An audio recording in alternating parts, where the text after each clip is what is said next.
What's up, guys? This is Real Estate Podcast, episode 89. Insert clickbait here. That's what I'm going to call it. I'm here with Griffin. I'm here with Trav. And I'm here with Adam. What's up, guys? We still didn't watch that movie. We're sorry. Yeah. Trent. I didn't watch it either. I'm at holding out. I'm going to watch it. I'm going to finish the movie 10 minutes before we podcast. It's like it's go time. Holding out. So here's how much I watch live it. under a rock. I didn't realize Stanley passed away until like 6 o'clock that evening. Yeah, Me too, because I woke up and he was dead, and I was like, damn. But I had all these messages from everybody, and bro, Stanley, man, it's a sad day, Like, right? I had no idea, but it's one of those things where it's like you don't know if you can chalk it up to your mind or not. But like when someone, any famous person, I guess, whether they're a celebrity or just a great mind, I guess, when they die, you kind of look back on your day and you're like, there was a little disturbance in the force there. Why didn't Yeah, you can did I feel catch the weirdness. in the the air. oddity, because it was a weird day altogether, and then well, there'll be top more, it all right? off, it was like, oh man, Stanley's dead. But I know we're going to lose two more. I don't want to think about it. They always No, die in threes, man. I know, but I don't. I mean, who else can it be? Like, well, the who's midterms left? are over. Yeah. That's true. Did you go vote, Trav? I shouldn't have even cracked that joke. I'm not bringing up that shit. I mean, We talked about it last week for a little bit, but We nobody talked will about ever hear two- it. We talked about it 2 years ago. Y'all know my voting history. Oh, you missed last week's episode. You know what it was, Trav? What? Contingency 88. It was, dude. It was episode 88, and I was like, this is Contingency 88. Oh. He said, too bad Well. Trav's not here to enjoy it, you know? We did Oh, man. the commentary for... I'd have had the gravitas to do it. That's for sure. Well, now calm down. Don't get all worked up. No. Damn. I was thinking about something funny the other day. You know how for the past few years there's always been the gun control debate, but how it's more in your face recently. Mm-hmm. Isn't it ironic that in a country where we're shifting to this perspective of guns bad regardless of who's wielding it, Yeah. but yet our biggest stockpile of weaponry is in a red state? Oh. Like Redstone is in Alabama, you know? Yeah. I don't know. I just think it's like, okay, we're going to have a stockpile of weapons. Let's put it in the one place where people love weapons. The South. Well, That's what I'm talking about. What was that? Jesus God. I hit a Aptly DJ put. horn. That was great. Preach. Jesus Christ, Y'all didn't see that coming? No, but I mean, I guess pointing out We the best. all that obvious stuff though, it makes you wonder how things would pan out if, like, say, Redstone was in California. It'd be empty. Yeah. It'd be burned to the ground right now, probably like a fireworks stand going off. Did you see what Neil Young said? Mm-mm. His house burnt down because of the I saw wildfires. that. And he's like, it's Trump's fault. He blamed it on Trump. Yeah, and this woman at work's like, how the fuck is it his fault? He didn't start the fire. It was always burning. Oh, God. Oh, you. How do you? No, I've always, and I'm not even gonna pretend like I've done the research on this, but with the wildfires being there, don't get me wrong, I know that, like, nature and just the right conditions were there for these fires to rage and all that stuff. But also aware that probably most of our nation's medicinal marijuana is grown in that area. Right. And if Jacking the prices up. well, if those crops are out there, because I'm sure a lot of those crops are being burnt down as well. I'm sure some guys, there's got to be one guy out there rocking back and forth, like, what am I going to do? You know? Yeah, of course. But you know, and to deny that like the cartels and stuff don't exist or they don't have operations. I actually heard that that's who started those fires. I think that's like naive. I mean, I like I said, I haven't looked into this shit, so it's not like I'm being. I saw that, man. Fake. They said they think the cartels burn all that weed down out there, and to help them out. It's just. I mean, it's a damn big coincidence. Yeah. I mean, maybe they're further east. But I know that California is really. Well, I mean, what was weird, man, was like there was a fire up here, and then there was a fire all the way down here in the state, and they met, and they were both in places where they grow a lot of weed, and it's just crazy that those two places just caught on fire one day. Like, I mean, it's just something to ponder on sometimes, because. And to think that the medicinal market is not affecting the traditional black market, I mean, I think there's bound to be a numbers game going on there, Well, if they legalize completely in the United States, how fucked would these people be? You know what I mean? Like, think about it. Well, they could sell like other stuff, but not weed anymore. Well, yeah. Well, I mean, do you think potency would become the thing? Like, because like most weed that's grown and distributed here, at least the more potent kind, it's light years more potent than probably the kind that say our grandparents were. Well, yeah, it's only getting stronger. So I wonder if say nationwide legalization would have happened and that type of potency could be available to anyone, that say it wouldn't just like the game just wouldn't just keep upping higher, like almost Dragon Ball levels of limits where like it keeps breaking the limit. Like each, eventually you're going to get a kind that you take a hit off and you're in a coma. Well, I mean, I don't know if this has ever happened to you guys. It's definitely happened to me where like once you get so high, like you don't get any higher than high. Yeah, you just like get sleepy.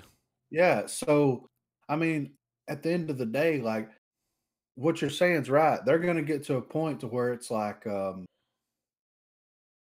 it's going to be so potent you take one hit off of it and you're as high as you're going to be for that day, and that's it. You know what I mean?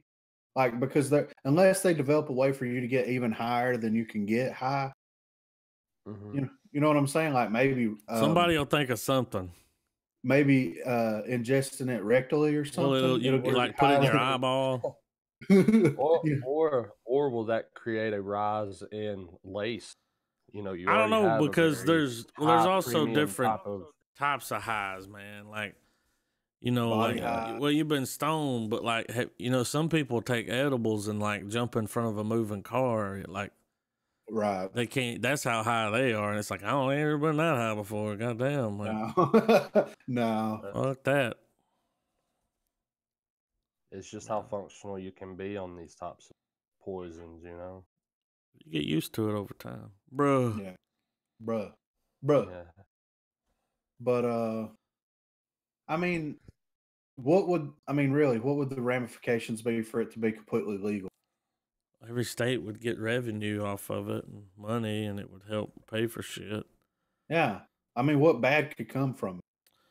I mean, the police department, they wouldn't be able to lock up as many people. They get a lot of money off of that too, man. Like when the system gets you, and you got to pay money for the next, 50 years. Yeah, all of the red tape you get drugged through. Yeah. Oh, I got drugged through it. You know what I'm saying? I know. You know what's up. I do know what time it is. But to bring it full circle though, how high do you guys think Stanley got when he created some of the Marvel characters that he created? I mean, he was riding that high for his whole life. This is this is no disrespect to the man at all, but you have to wonder, he was a child of the era where, LSD. They were acid, definitely doing drugs. Probably smoking a little bud. Excelsior! Excelsior! The guy obviously had a great imagination, but to assume that some of the stuff wasn't created in an altered state, I don't know. I feel like that. I feel like it's there. It's bound to. Yeah. Well, riders typically ride that fine line where they'll experiment and maybe they'll get clean and never do any of that stuff again. Some of them, they find a way. They use some of them get some heroin and end up doing that. Yeah. Well, I mean, in a funny way, it would be great to consider if maybe Stanley snorted a line of cocaine and came up with all of the things punchline. It's clobbering. No, he saw a good piece of pussy, and that's where he came up with that line. I like to think that Stanley, he adventured in his younger days, and he maybe sit back and had a toke here and there, reminisced about the good old days. I don't want to imagine Stanley out there snorting blow off of a hooker's ass and doing Excelsior. I don't know. I guess the more that you think about it too, he created all of these characters, but then so many other people added to it. So I guess it may not necessarily be him that went for the wild ride and wrote this one arc. It could have been another fellow that was already a fan and was like, okay, I guess I'm gonna, take these Quaaludes and see where I go. Ludes. Where are the fucking Ludes? Hang up the phone. Was it Karen or Sharon? Sharon, why would you do that, Sharon? What do you think was? I mean, we have to set Spider-Man aside. Mm-hmm. What do you think was the best other character that Lee created? Because clearly, I feel like everyone's going to jump to Spider-Man. What about Thor? Thor's pretty cool. Y'all don't think Thor's cool? Things, everybody was filling up their everybody was filling up their feeds. I did watch Spider-Man when I was a kid, though. With all the in memoriam things for him. I wanted to post the video, but I don't know if people have considered it in bad taste. One of my favorite little snippets of Stanley in a movie that's outside of Marvel has to be the speech he gives Brody in Mallrats about the different characters. Oh yeah. Whether that's true or not, it was really cool how he just was explaining how most of the characters were an outlet of a particular emotion he was feeling at the time. Yeah. Stan Lee was always like that. He's just like your granddad or something, though. Yeah. When you see him talking to people or something, he's just like, come over here, sit on my knee, Well, it's like let Papa Stan tell you a story. His charisma, the charisma in his voice was so fantastic sounding that the guy could probably talk about mulching his front yard and you'd pay attention to every word he said. Yeah, Stan, you're awesome. He'll be like, I'm gonna put this here, but I don't know how, and that's the problem. You needed one of those shows back in the day, like Bill Nye or something. Oh shit! Science with Stan Lee. Science of Superheroes. Yeah, he was on that, I think. But cool dude. Here a while back, his caretaker, he had a handler for many years. Yeah, and this motherfucker trapped him inside because he was getting sick. Yeah. And didn't let anybody see him or anything because he knew that once Stan, got to a certain point, he wouldn't be the handler anymore. He wouldn't be in control of money. Yeah. So he was going to try to hide him out and keep him alive as long as possible and make sure, he could run the money. But they finally figured out his family was like that. He won't let us see him, Yeah. And got a court order, and they got rid of that guy, and the family got him, and he lasted another 4 or 5 months after that. Yeah. Well, wasn't there some sexual misconduct allegations come out? There was something. And it was weird. Yeah, and it's one of those things where you're like, I mean, he even came out and was like, let me face her. You know what I mean? Which is, I mean, most people tuck and run. You know what I'm saying? So delete their Twitter. know it's old news now, but I know a couple weeks ago, one of the people who came out as an anonymous, I don't know what you want to call it, an anonymous Accuser? allegation about Kavanaugh. One of his, Oh yeah. What happened? Well, one of them backpedaled and said that was all bullshit. Yeah, the one that wrote the letters that got the bullshit started. And see, people like that are the reason why those types of movements can't be taken seriously, or it seems that a lot of people don't take it seriously because, to say that this kind of stuff doesn't happen is bullshit. It obviously does. Do you guys remember the boy that cried wolf? Oh yeah.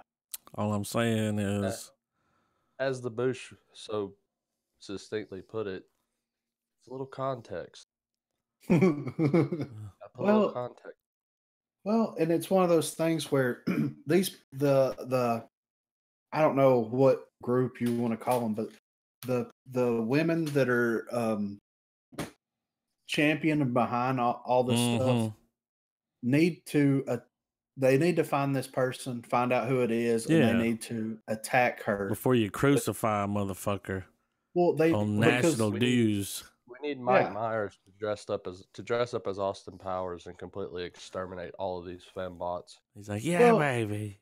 No, what I'm saying, that's what they are. Well, what I'm saying is they need to turn their focus away at that point away from Kavanaugh, and they need to focus it on the person that was lying about it. Because think about it, like you said, little boy who cried wolf. Okay, so this guy was the biggest fucking news story in the planet at the time that happened. And it comes out that the person that kind of spearheaded everything was lying about it. Full of shit. If I was involved, if I was involved in a movement like this and the person that spearheaded came out and was like, nah, I just made it all up, I'd be madder than a motherfucker at that person. Not at him in particular, but at that person, because like whenever you pick your hill to die on, and then that hill gets up and walks away. You know what I mean? That's exactly what happened. But what was awesome was that Congress didn't buy it, man, because the bitch, the woman was like, you know what I'm saying? She said that she went to a party and she thinks that she got raped by them, gang raped, and then she ended up going back to like 10 more of them after that. It's like, why? Yeah. Why'd you keep going back? Right. Don't make sense. No. Well, and it delegitimizes. Well, that's why his ass is a Supreme Court justice right now. Like the people that do need the air to speak it, and the for people to right certain wrongs that have happened, it fucks that whole process up, because now it's okay. So you're saying he did this to you as well? Well, she's come out and said it's horse shit. So it's it becomes a bad state of affairs for everybody.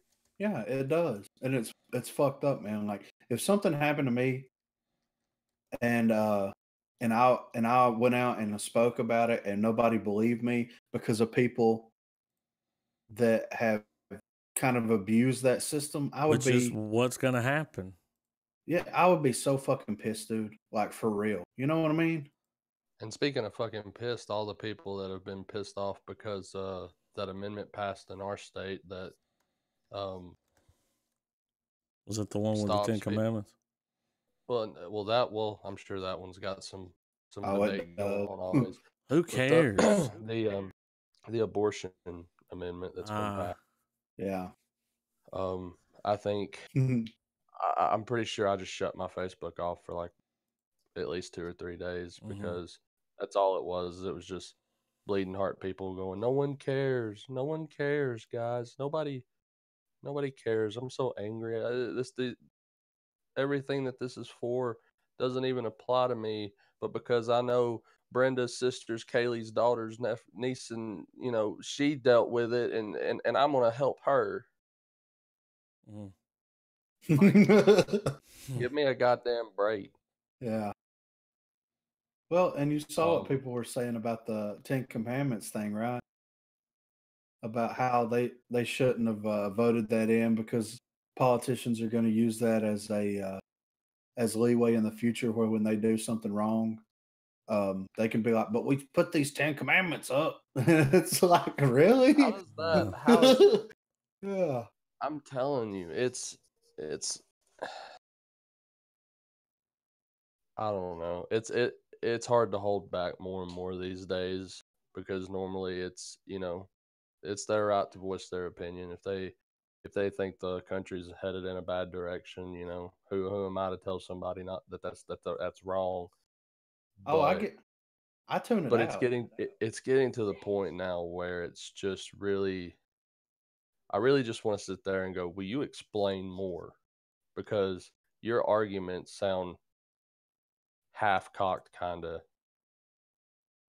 Like there's no, and a lot of people too, when they post, they go through this idea of, let me throw a bunch of bleeding heart opinions at you so that you can try to rebuke it, and then I straw man the fuck out of you. Yeah.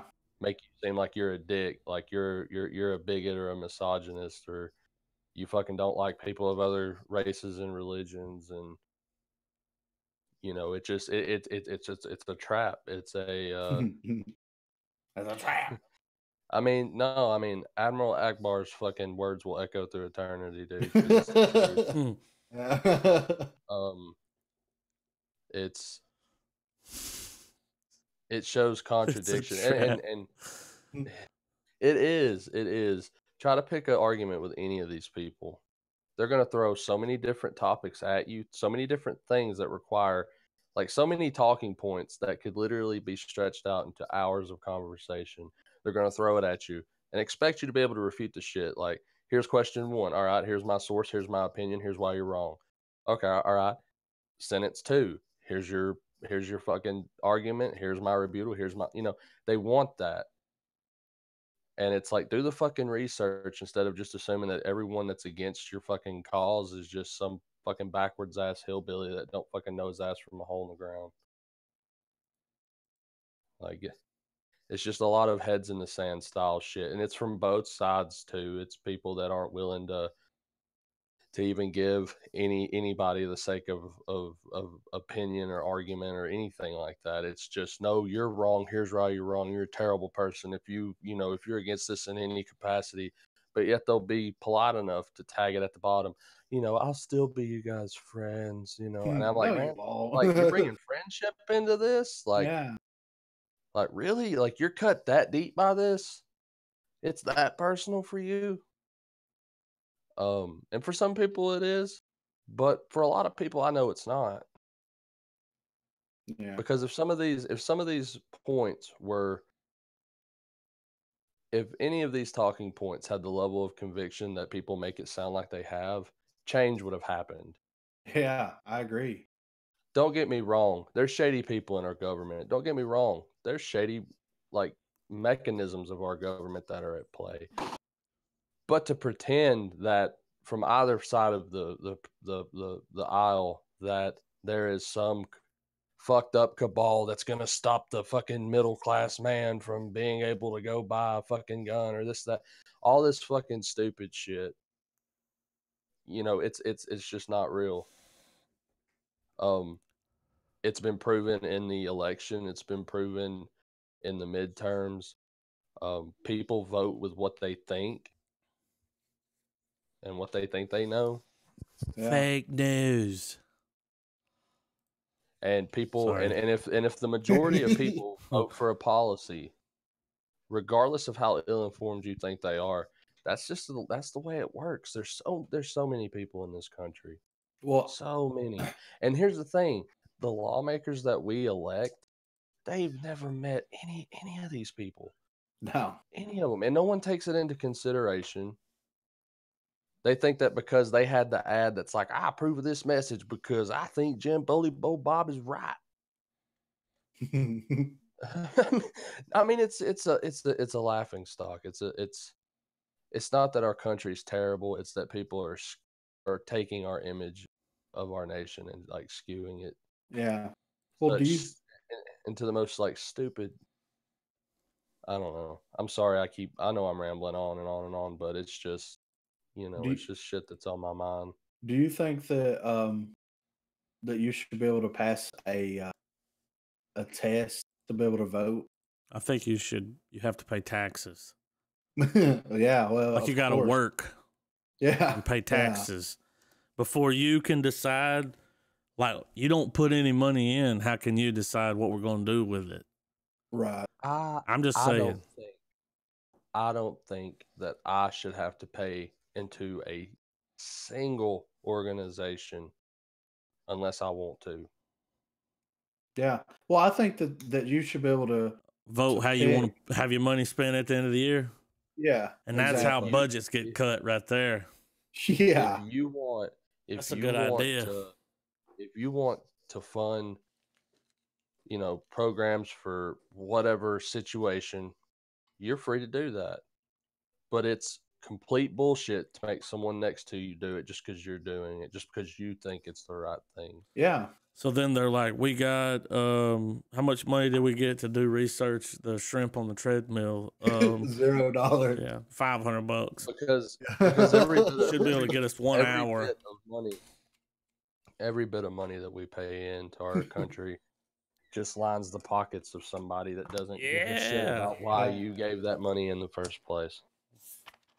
Well, and it should be, and it don't even have to be 100% of what you pay in as a taxpayer, but you should be able to dictate at least half, at least half, where you're like, okay, I want my money to be invested in school, or I want my money to be invested in the road, transportation, or I want my money to be fucking whatever. It don't matter. You know what I mean? Do I want programs for elderly assistance? Absolutely. Why? Yeah. Because when I'm old as fuck, I want to be able to have the help when I need it. We gotta take care of our old people. Do I want programs that will help my family if we hit a struggling point for a little while? Absolutely. But you want things in place, man, to where people can't play that system their whole life. Yeah. And it seems as if we just pass all this stuff, if we just let it off, we'll deal with the abusers later. But you know what's going to happen? Nothing. No one's gonna get caught on their bullshit. The family that don't fucking do anything for a living, 5 fucking houses down, that smoke crack with their kids in the front yard, they're still gonna get their $600 in food stamps and fucking trade it for drugs and do all that bullshit.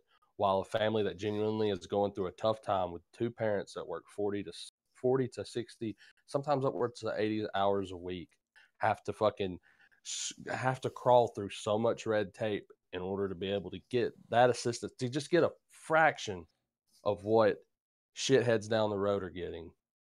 Yeah. And that's wrong. It is wrong. That's wrong. That's not helping people. That's keeping them on the plantation.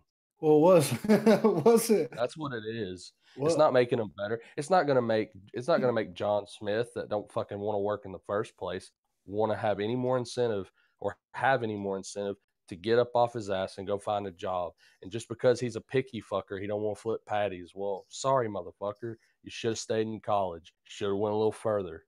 Well, doesn't Georgia, like, if you should have stopped thinking about what fucking Ted and the fucking pussy in front of you was doing. You should have paid attention in school. Mm-hmm. Be accountable for who the fuck you are. I'm in the position I am because of my fucking choices. And it's nobody else's fault but mine. The same way it is for every goddamn body else on the planet, dude. And it's just, I think it's stupid. There's this fucking group of people that think that they can change this shit overnight or over the course of one person's presidency or whatever. Yeah. No, it's going to take years. Well, doesn't Georgia, for government assistance, you have to apply for jobs? Yeah, like over here in Madison, because I knew one of the guys that worked there, and he was talking about it, and he said, whenever they started their new program, this was years ago, it's like, before, you just whatever. Here's your food stamps, whatever. Now you have to come to a class like once a week if you don't have a job. Right. They'll show you how to fill out applications, help you, like, get you numbers of places to go to apply that need people. Like, you got to go. Yeah. If you don't show up and they find out you're not trying, like, they're trying to help you get a job. Yeah. And if you don't fucking go, they'll cut your damn assistance off. Quick smart. I mean, and I think that's a smart way, because those programs are meant to be temporary. Like job training. Yeah, it's a temporary thing. You can't. But come on, how many people do you know, like for real, that have milked it their whole life? Like 20 years plus, you know, like just milking it. Just you have people that are capable of going in and, you know, acting like they're fucking severely depressed, so they get put on fucking. Or those people on check. disability that you see them out there fucking doing their yard shit all the time. It's like, damn, you can fucking do this, but you're on disability. Yeah. Well, I just hate it because there's all these elephants in the room, and I have that. I want to form my own opinion. I do, and I have my own opinion, and I keep it to myself most of the time because it's contradictory to the idea of who gets to decide what, who has that right. We should be able to decide as taxpayers. Well, but they let everyone vote, Griffin. But that, in essence, is the problem, Griffin, because, yeah, we the people are kind of pretty fucking tribaled out right now. Yeah. You guys know the Project Veritas guy? Pick your debate, and you'll find a faction that's fucking either for it to the T or against it to the T, to the point that they're going to fucking attack your ass for it. They have like a meeting weekly, you know, in front of the White House with signs like "Don't hurt crickets." It's like, God damn, are you serious? Is this real? But do you guys? Project Veritas was the guy that went in to bust a voter fraud.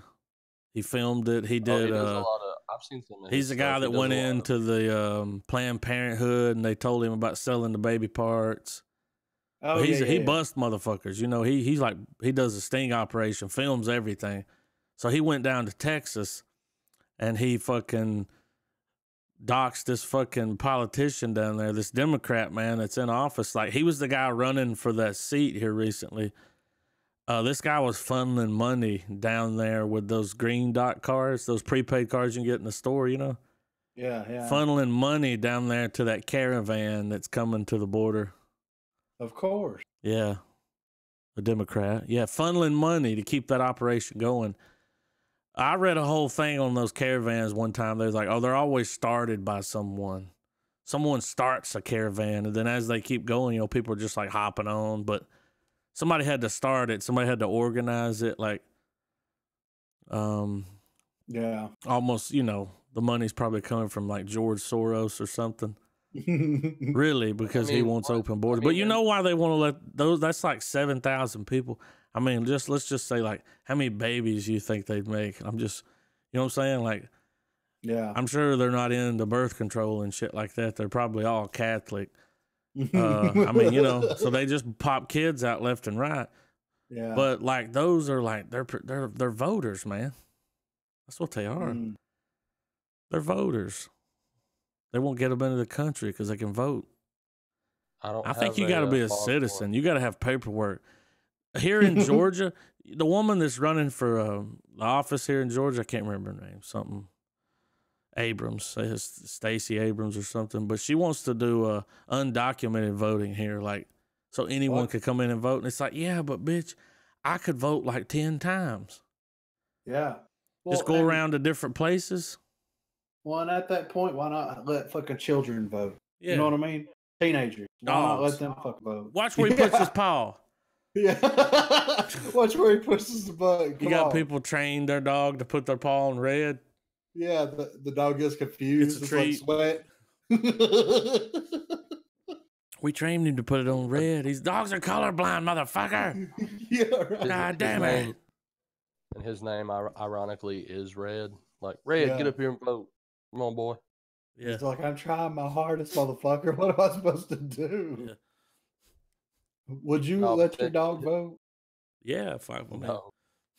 You won't let him vote? My dog will be like, it voted for a turd or something. Like, there'd just be a piece of shit on the ballot. Like, my dogs would like piss on it and chew the shit down.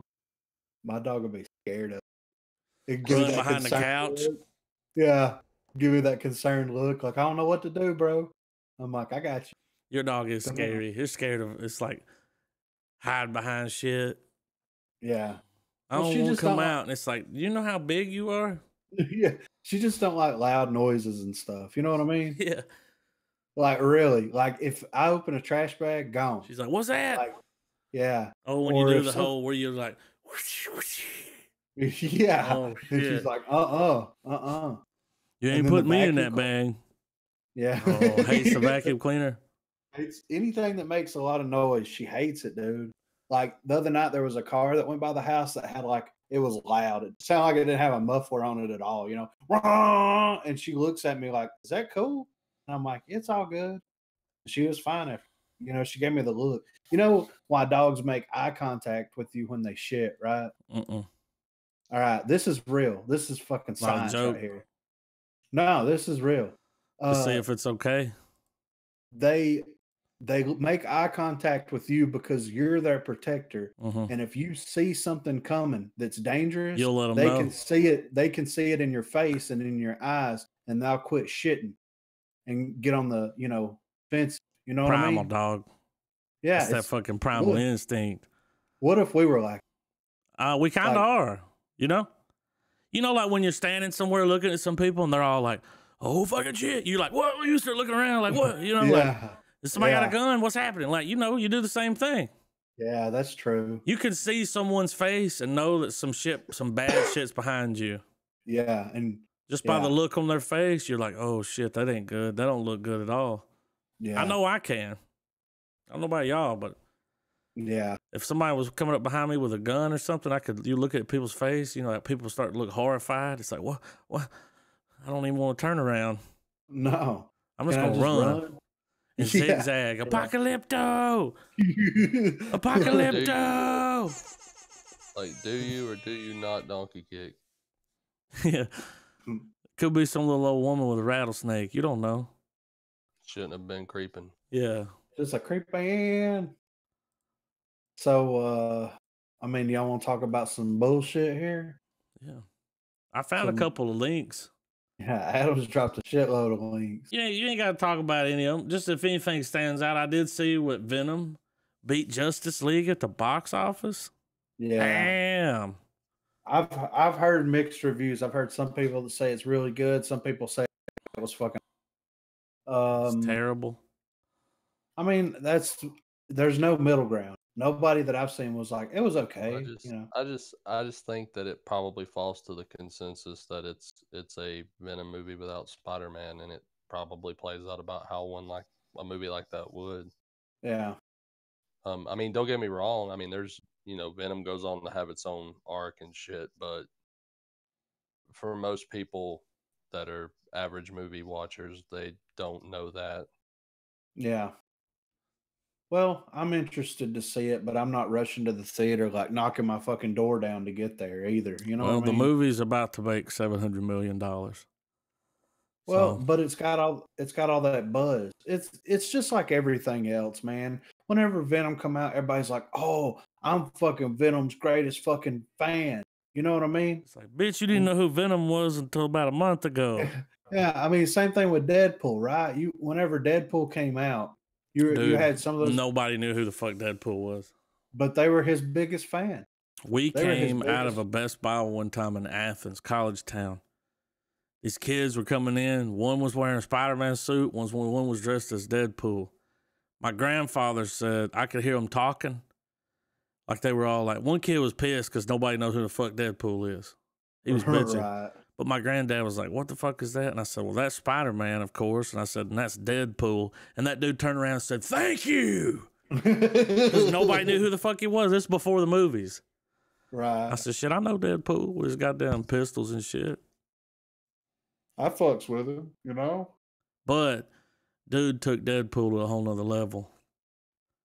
Oh, Deadpool got a lot cooler when Ryan Reynolds played him. I'm just saying, like, who knew we would live in a timeline? And I hate to tangent off here, but who knew we would live in a timeline where Ryan Reynolds would be the voice of fucking Pikachu? Well, we'll get to that. Have you not seen that trailer? Mm-mm. We'll get to that because I want to fucking talk about that fucking joke trailer. But I tried to look. I tried to look for a Joker trailer, and all I kept We seeing got it. was we've already seen. Is it finally a full-fledged trailer and not just?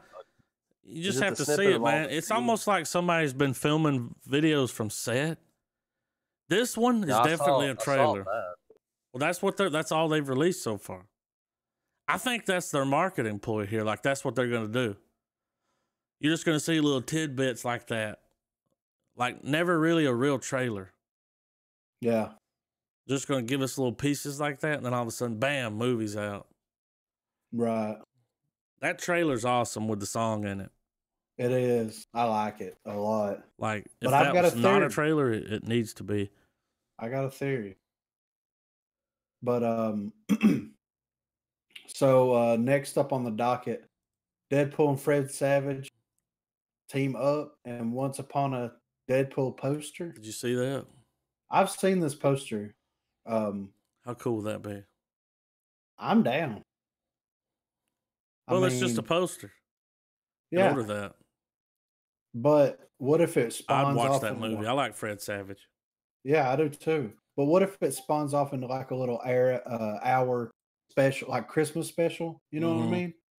Or what if they already have like an hour little Christmas special that's their teaser for it? You know what I mean? It'd be awesome. And it doesn't have anything to do with like Deadpool, X-Men, none of that shit. It's just him and Fred Savage like fucking around. You know what I mean? Just hanging out, being bros. That would be great. Yeah.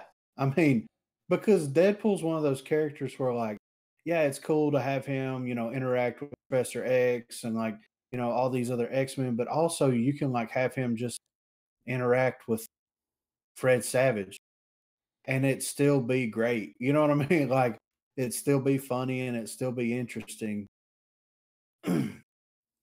So, what we got here? So we've got there's a Monster Hunter movie. It's happening, dog. See the movie pictures from set. Yeah. I'm pulling it up right now to read because I had no idea. Yeah, of course. Mila Jovovich, whatever. Jovovich. I don't know. This black chick's hot, ain't she? Is she? Yeah, check her out. The girl on the left. Who's that in the middle? Is that reject Ryan Gosling in the middle right there? Reject Gosling. I'll allow it, I mean, it'd be. I mean, it's happening. It's got Ron Perlman in it, so. Well, it's like a B-movie masterpiece then with them two in it. Yeah. I don't know, man. It's weird that they're in military uniforms, though. What's up with that? Yeah. Like, are they going to go back? They get transported to another dimension? Who knows? I just wonder if they're gonna get to a point where maybe they do something. And it says the film is said to depict a team of soldiers that encounter a parallel world inhabited by monsters. So you're right, Griff. Knew it. And a character named the Hunter will be played by Tony Jaa. That's cool. Maybe we'll see some cool martial arts action. Tony Jaa's from The Protector, in case y'all. I didn't know that. He's that guy that that's that movie at the end where he pretty much break everybody. He has like an 80-man fight, and conveniently breaks all their bones like in single order, like single file. It's awesome action sequence, but it's a little over the top. Yeah, to the point where you're like that's not how that would go. But, that's not why you watch those movies anyway. So get that shit out of here. But Anderson's film may be more of a Stargate-like experience rather than being like the strictly militaristic Transformer films from Michael Bay. Shit comparison. Yeah. As far as fans of the series know, these soldiers may find themselves in a world more accurate to the game. Now, I'm not a big Monster Hunter fan. I missed the wagon on a lot. I only jumped on with it recently with World. So the way this looks doesn't look like what I'm familiar with Monster Hunter. Well, it's the same. All the games are the same, just about. I mean, yeah. I mean, all it pretty much is Go find big fucking creature. Don't die in the Oh, process. guys, did you know if you click the pictures, there's more? Oh, really? Yeah, there's like 3 or 4 pictures. I mean, it would just be. I mean, I'm just saying if they got to a point where they showed like the just some of the weapons, like if like from World, like if they had somebody using a charge blade, and it's where it's like a sword and shield that combines into a massive 2-handed axe. That's cool. I mean, I'm just saying this movie screams boom because I know it's not going to have a fucking lick of substance to it. Yeah. So I mean, I would really. It seems like the kind of movie I would want to go see just for the fact that it's probably just going to have a ton of action. Yeah. Well, I'm okay over the top. Yeah. You know, good popcorn movie. Yeah. Don't expect an Oscar. You know. People are gonna might get a Teen Choice Award or something. Stupid. And it's like, man, it's a movie called Monster Hunt. Yeah, guess what they do in it? You know, they don't bury the lead at all. Speaking of monsters, though, I'm kind of itching to get to the next. This Godzilla. Oh yes. Oh, what's up here? I haven't been as stoked for like a franchise universe. Like this is the first one I feel that for me rivals Marvel in anticipation. And it's because of that Kong movie. Once you saw that, you're like, oh, it's like this. Yeah, we got it like that now. Okay. I mean, the Godzilla movie was okay. Well, now that Kong has come out, now that we've got King of the Monsters coming out next year, I'm wanting to revisit Godzilla 2014 simply because the only time I watched it, I went to the theaters and watched it and enjoyed it. I didn't hate the movie. I had the same complaints as everybody else. Not enough Bryan Cranston. I got tired of dudes staring aimlessly at the screen. You know, not enough really Godzilla, but you know, the moments you got were enough of a spectacle. Well, it's just that I feel like if you went and watched it now, you could see how they were doing that slow churn to, all right, now we have a movie where you're going to see this motherfucker almost every other frame. Yeah. Right.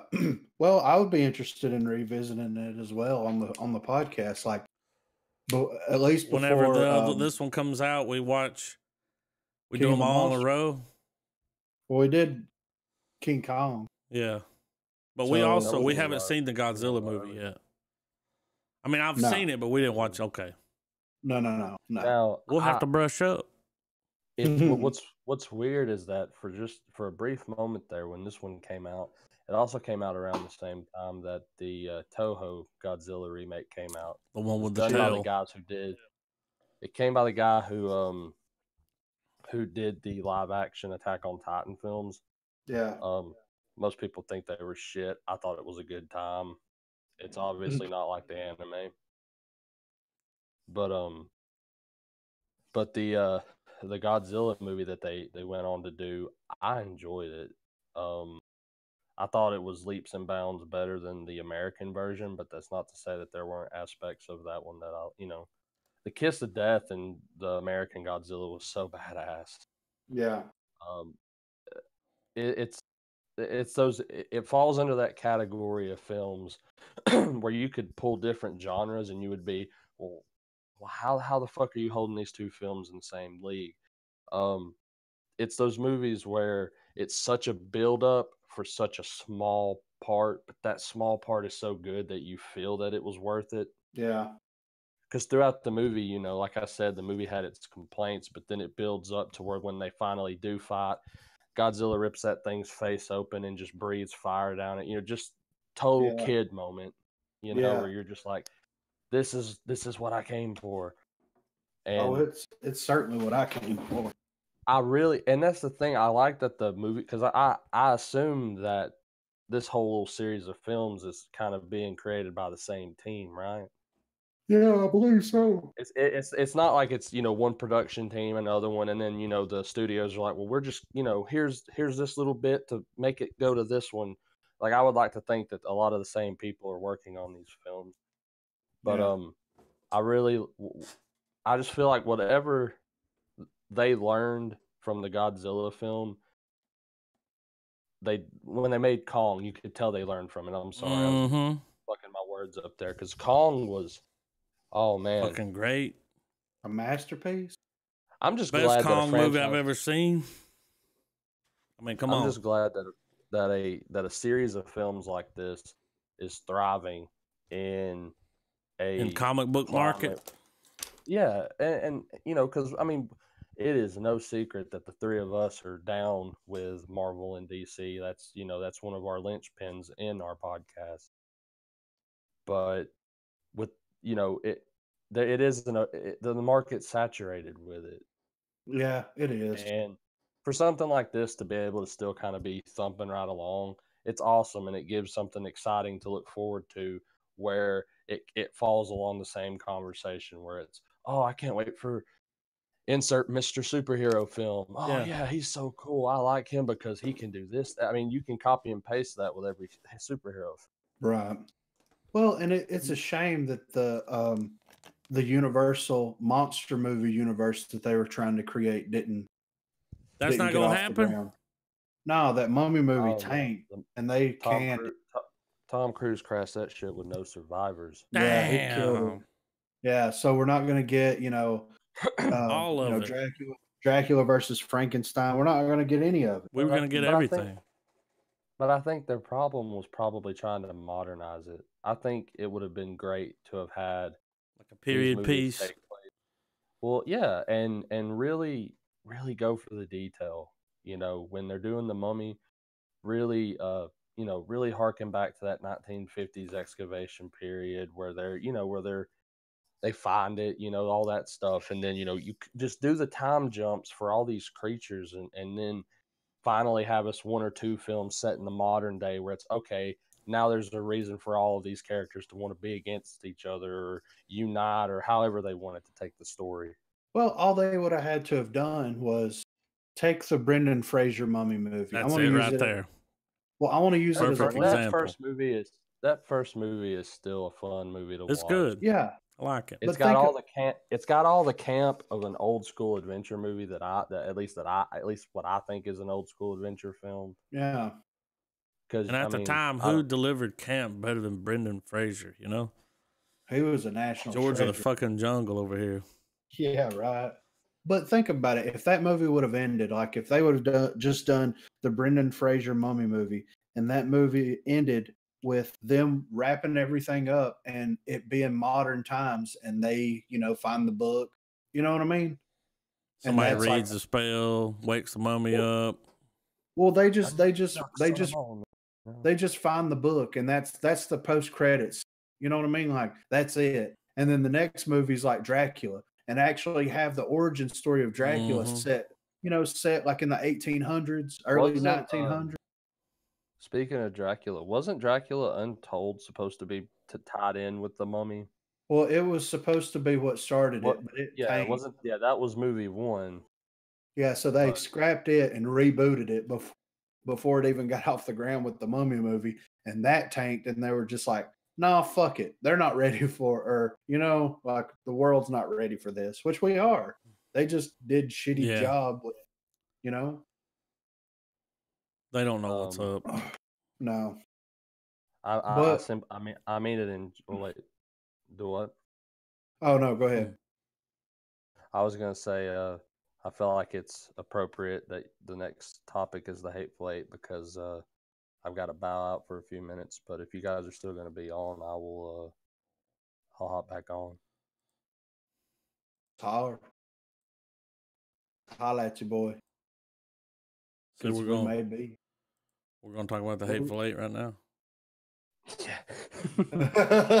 Trav don't want to be part of it. No, it's just a joke. It's a joke, but I gotta bow out for a minute. I'll jump back in here shortly. All right.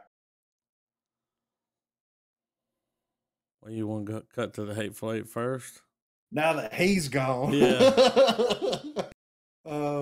What the fuck is this? What? Did you not read that headline? Hateful Eight composer Quentin Tarantino calls his films trash. Oh my God. Why? I don't know. Let's see. Why does he call them trash? It has come to my attention that Playboy Germany has come out with an article in which I have called Tarantino a cretin, and consider his films garbage. This is totally false. I have not given an interview to Playboy Germany, and even more, I have never called Tarantino a cretin and certainly do not consider his films garbage.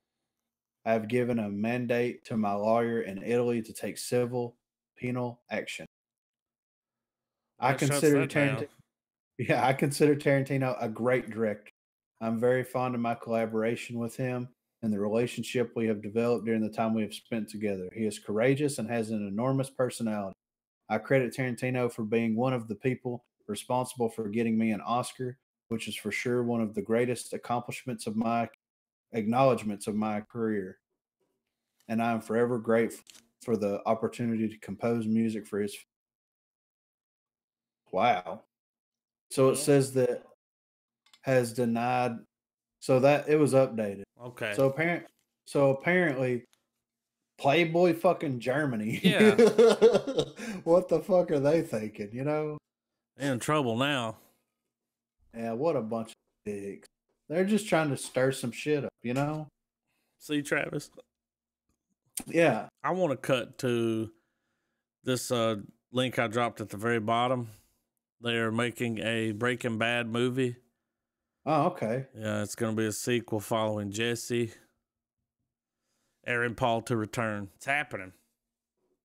Not sure, I don't know if it's necessary. I'll watch it. I mean, what is he going to do? It's just going to show him, like, his comeuppance, Like he might even be in school and Mr. White's the teacher, Oh, so it's going to be the. It says it's a sequel. So it'd be after the end of the film, right? Oh, yeah. The escape of a kidnapped man and his quest for freedom. Said the film would. A brief log line for the film foreshadowed this revelation, revealing that the film would focus on the escape of a kidnapped man and his quest for freedom. There's also speculation that the movie will be made for television and not theatrically released, though there's no confirmation. You know what would be fucking cool as fuck? Like a nice little twist on this? What's that? Like at the end of the series, right? Like Walter goes and gives his money to the dude and the chick. Yep. Gray Matter. And was like, I want you to give this to my children. He goes and sees Skylar for the last time. And then he shows up and busts Jesse out. And then Jesse gets in the fucking car with the money, right? Did he have the money? Off. Yeah, it was a bunch of money. He was crying. Yeah, and he sells off into the sunset. So this is what I'm saying though. Have it to where like he's gonna suffer from some type of PTSD from this situation, right? Yeah. So what if he starts seeing Walter White as a ghost, like fucking with him? You know what I mean? How interesting would that be? It'd be crazy. Like I would be so fucking down for that. Like if they got he comes to him like trying to give him the code. Well, he's just like fucking with him. He's like, "You're fucking up, Jesse." You know how he always was in the show? Damn it, Jesse. Yeah. And like just fucking with his head, while Jesse's trying to because I mean, if you think about it, Walter killed everybody that had him in prison. So who the fuck is he going to be running for? The bad guys. But Walter killed all of them. I know. I don't know what's happening. So that's what I'm saying. Like, just have him right here. Bryan Cranston confirms Breaking Bad movie. Will Walter White return? Is he dead? Yeah, he's got to be because the cops show up. Yeah, you're right. And he dies in the fucking thing at the end. But if they have him come back as Dexter's dad, yeah, you know what I mean? Just like, damn it, Jesse. Like, you're fucking this up. And Jesse's like, yo, Mr. White, wouldn't it be crazy, though, if this was part of the plan the whole time? They're like, well, in the show, a few years later, movie, Walter White's alive. Whoa. Oh, my fucking God. I don't think I could handle it. No, dude. You can't handle this. Clown NATO, dude. Are you fucking serious? I want to see this trailer. Can we watch this trailer? Oh my God, there's a trailer. Yeah, let's fucking. You click on it. I got it. You ready? Wait, let me. I got it. It's at the bottom. Okay. It's short. Let's watch this Clown NATO trailer. You ready? I'm ready. 3, 2, 1, play. Are you fucking serious? Look at this. This is real tornado footage. I heard Decatur. You heard Decatur? Yeah. Makes me homesick. There's no shelter from this storm. Is this real? All right, here we go. It's like a fucking Pal Vegas movie. I know, right? Holy shit. Oh my God, dude. We might have to watch this. I want that sound clip. What the hell is going on? Look at this shit, dude. Yeah. Are they zombie clowns? Holy shit, dude. Intestines. They fucking went all out for this trailer. Didn't they? Oh my God, dude. This is so cheesy. Yeah. What's up with his nipple? Did you see it? Had teeth. Yeah.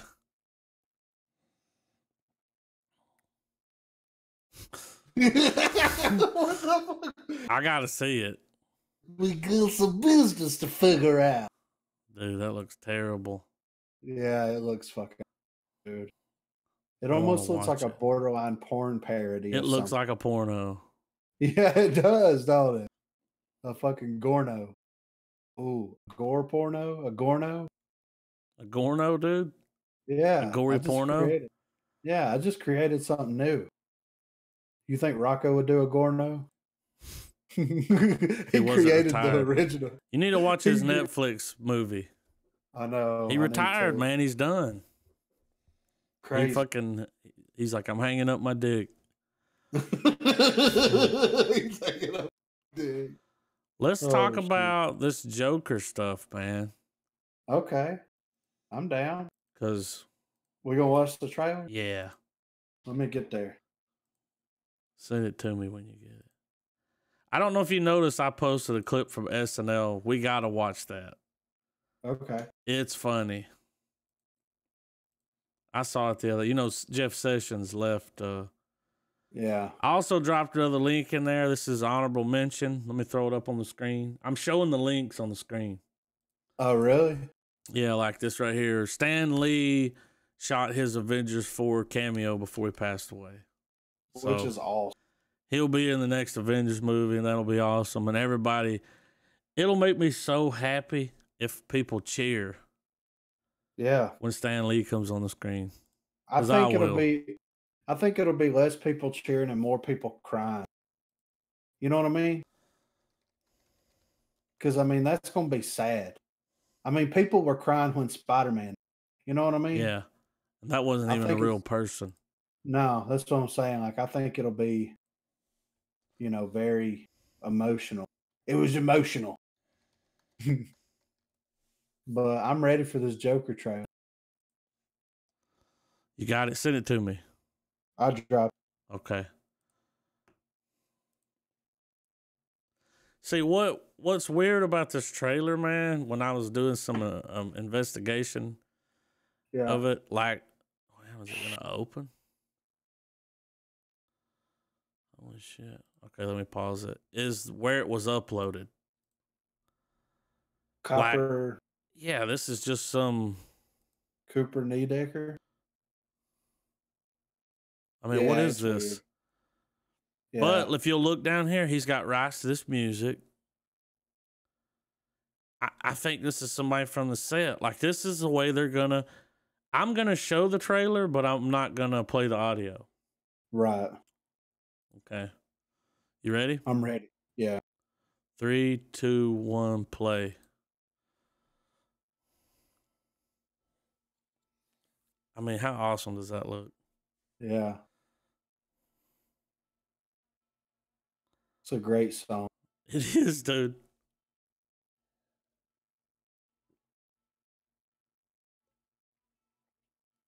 I haven't heard the song in so long until I watched this trailer.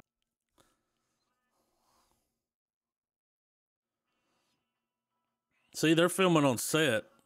Yeah. See?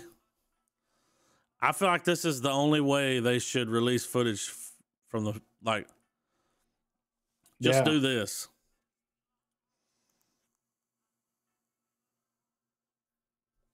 I like how he pulls it off. Watch him. Sets it down in front of the camera. Look at the Joker swag on his face when he walks by. Watch him. Yeah. Look at that Joker swag. I know. He is the Joker, dude. I got something to say when this goes off.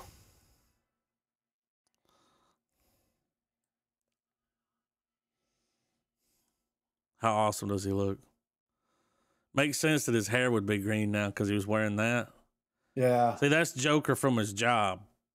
Right. He either just lost his job or something.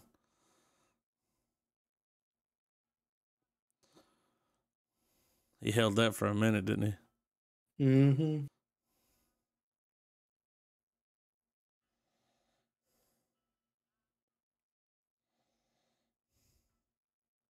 All right, ain't nobody subbing you. Okay.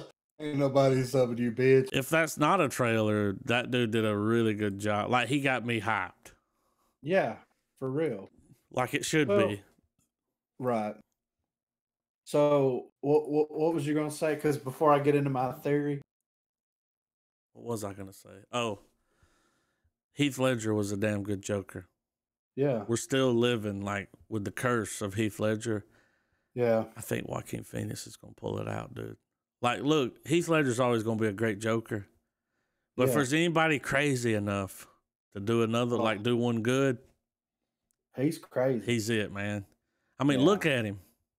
I love Joaquin Phoenix. Yeah, like when he walks by with his hair long like that, painted up, being all fucking with his Joker swag. Come on, dude. Yeah. Forget about it. It's going to be good. All right, sir. Well, I told you my theory last night, but I'm gonna recap it for all the listeners right now. You know,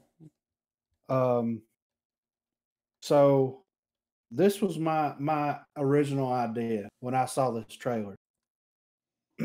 So what if, and this is a big what if they're marketed in this as a Joker origin story from DC Comics, Batman, Joker, all that shit, but in reality, we get the story of the man who plays the Joker in a Batman movie or the TV show or the TV, something like that. And you see, like, his personal life is affecting him, but he also goes full method, like dude went, like what's his face? Heath Ledger. Goes full method with it, and it just shows his descent into madness. Look at that picture. Set. Yeah. Oh yeah. It looks amazing. It does. But that's what when I saw that trailer, that's the first thing I thought. And the reason that I thought that, I think, was because it was behind the scenes footage cut together like a trailer. But at the same time, what an interesting twist would that be, where you're not watching a story about the fictitious character of the Joker. You're watching the story of the man who plays the Joker, and how getting into that mindset and that personality affects his daily life, and it just destroys his relationships with people to the point where he just says, fuck it, I'm going to become this person. You know what I mean? Like, that's the movie that I would fucking want, you know?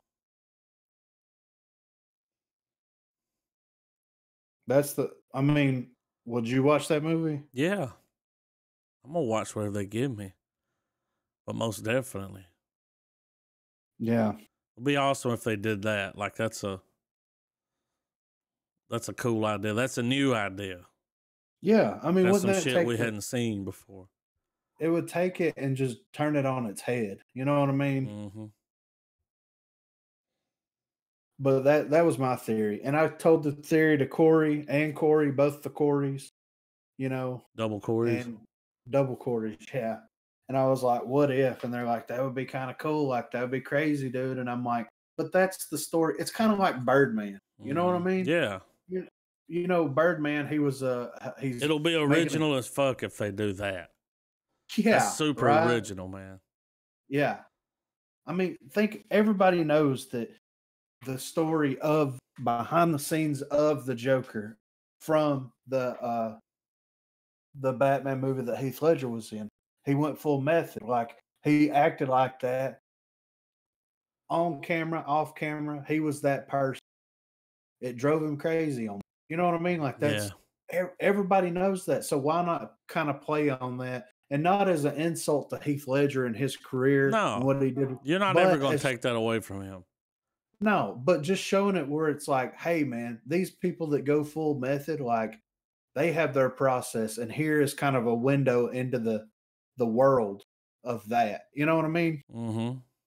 And it be an extreme case where instead of like, you know, him doing harm not only to the people on set, like not necessarily physical harm, but you know, just be menacing and threatening, and just because when it shows him walk out of that train car, he takes that mask off, and as soon as he gets off out of the frame, his expression completely changes.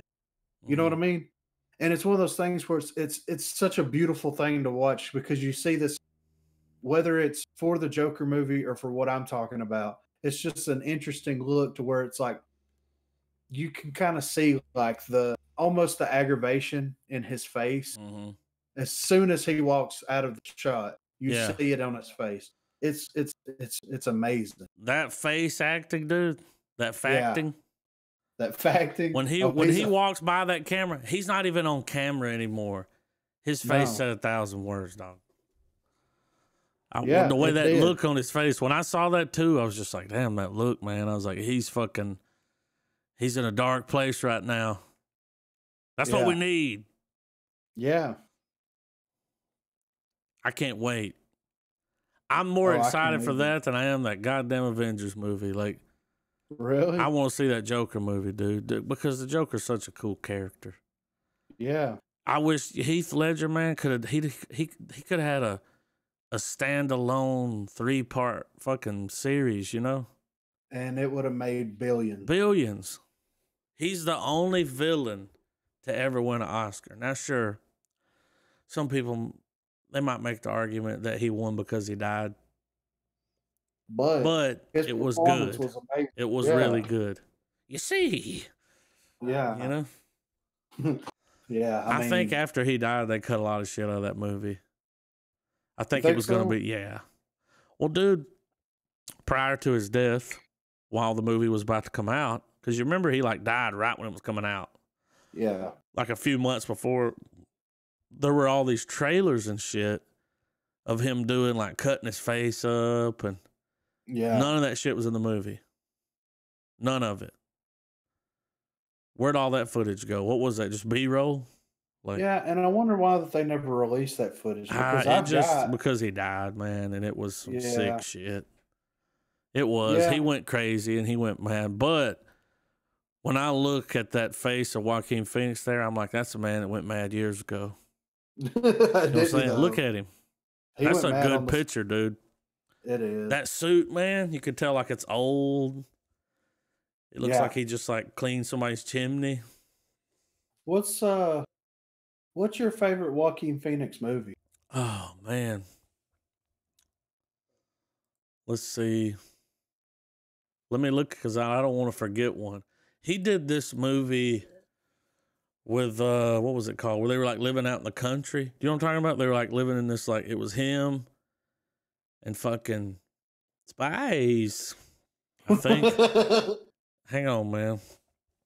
Let's see. Joaquin Phoenix, IMDb. The Village? No. Gladiator was pretty damn good. Yeah, he was great. He was a little on that movie. A little bit. He's a little light in the loafers. Yeah, he had a little something going on. I'm Still Here was pretty cool. No, it wasn't The Village. I forgot he was in the Gladiator was good. 8mm was good. Hang on, man. I'm going back. Because this movie's old. To Die For? U-Turn? I don't know. Maybe his appearance on Alfred Hitchcock Presents. I'm just kidding. Space Camp. He played Max in Space Camp.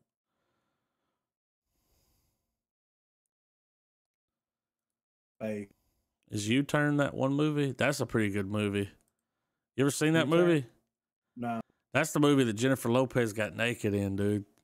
Nick Nolte, Sean Penn. It's a trip, dude. That's a pretty good movie. Billy Bob Thornton's in it. Check it out, dude. Nick Nolte is Jennifer Lopez's dad, and then like at least 3 scenes in the movie, he's just beating it down. It's her dad, yeah. Damn, it's creepy. It's a good movie. Hell, it's got an all-star cast. It's good, dude. I can't believe you haven't seen that, but it's good. Powers Booth, I fucking love him. We'll watch that sometime. Directed by Oliver Stone. How have I not seen this? It's pretty good. It came out in 97. Written by John Ridley. I've seen it a few times. But I saw it like when it came out. Right. Like we bought it and had it, Yeah. Pretty good. Sean Penn delivers a fucking acting clinic in that movie. Like he goes. We Own the Night was pretty good. See, that is. I don't know. When I go through here, man, nothing really like pops out. It's like, oh, I know he's a good actor. Yeah, The Master. It was okay. It was weird. I haven't seen that either. We Own the Night. The Master. Have you seen that? No. That's the movie about L. Ron Hubbard. Yeah. Inherent Vice was shit. I don't care what anybody says. Have you seen it? We need to rewatch it for the podcast.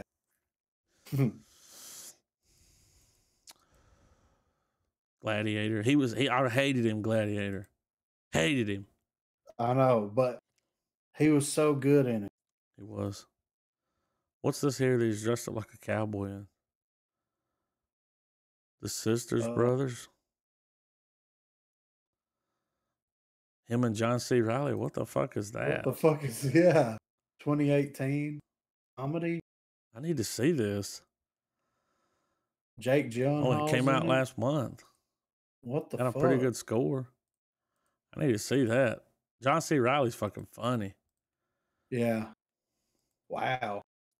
How did that fucking slip under the radar? I don't know, man. I mean, we're doing a movie podcast, and we don't even know about that. I know. Is there a trailer? There's got to be. Can we watch it? Yeah, let's watch it. Let me pull it up. Let's get the same one. I got the top trailer here. Hold on. This one was released 2 weeks ago. Here you go. The Sisters Brothers? Yeah, right here. What a weird name. The Sisters Brothers. Let's do this one. This was 2 weeks ago. All right, I'm ready. Ready? 3, 2, 1, play.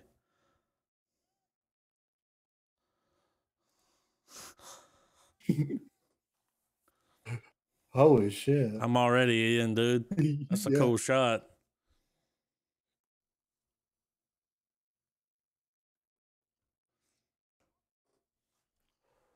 Look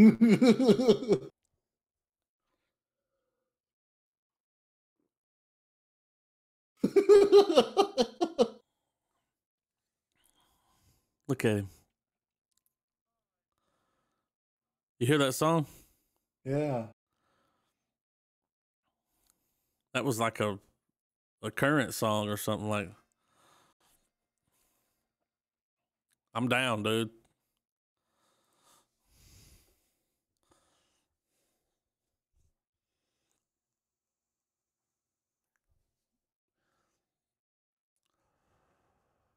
I can't wait to watch that.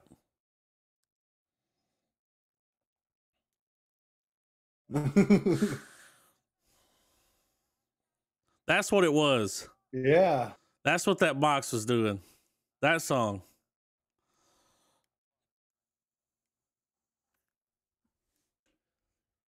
He's drunk. Yeah, I want to see it. Oh, we got a little Jake Gyllenhaal. It's going to get a little Brokeback Mountain up in here. Yeah.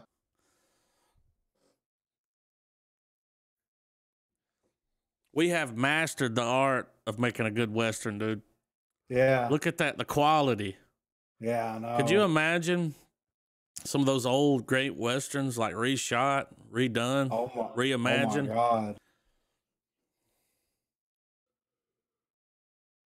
I like the song.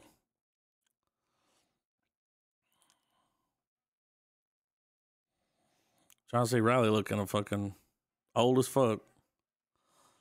Oh shit.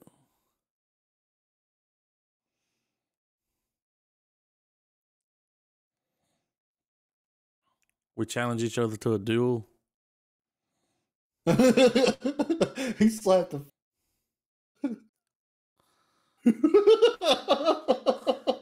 I want to see it. Looks like a good time. It looks so fucking funny. That's a good. I wouldn't expect those two together. Like that's a. But you can see just from the trailer that chemistry. They got some I think that John C. Reilly has chemistry with everyone. Right. I mean, he's just one of those people, dude. He'll mold. He's like a chameleon. He'll become what he has. He put up with Will Ferrell for like 500 movies. Yeah, and made him that much better. Let's watch this fucking. What'd you say? Talladega Nights was good. Oh my god, dude! You know what I mean? Shake and bake, man. Shake and motherfucking bake. Oh yeah, you haven't seen this yet? I haven't seen this. Oh, I think you'll like it, dude. You want to watch it? Oh, I'm down. I'm ready. Ready? 3, 2, 1, play.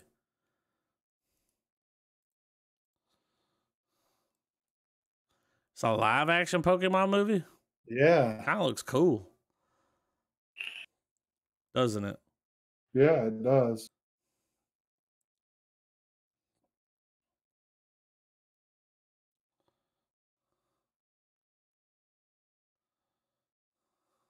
Remember.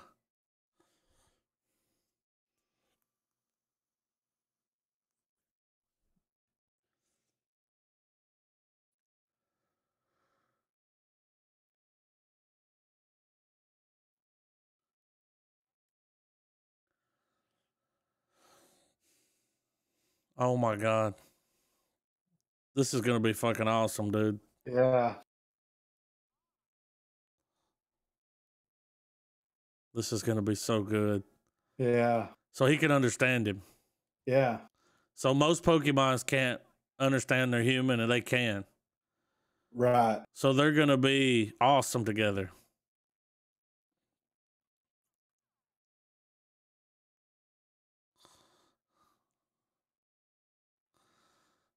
This is going to be good, dude. Yeah. What a good... whoever thought that Ryan Reynolds would voice... This is good, man. Yeah, it is. Like, when they said they were making a Pokemon movie, I'm like, fuck that. This is good. Awesome, right? I'll watch the shit out of that, dude.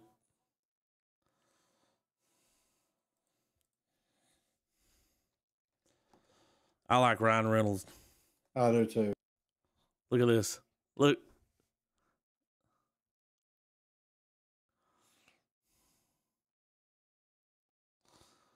This is good, dude. Look, there's a wall.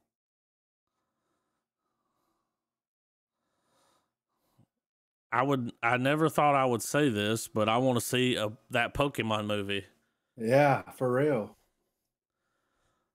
Looks good. It looks really fucking good, right? Like surprisingly good. Like, holy shit. It's awesome too, because it's gonna be funny Ryan Reynolds, but kid friendly funny Ryan Reynolds. You know what I mean? He's good no matter what. He's sarcastic. Yeah. He can be an asshole without cussing. Oh yeah, for sure.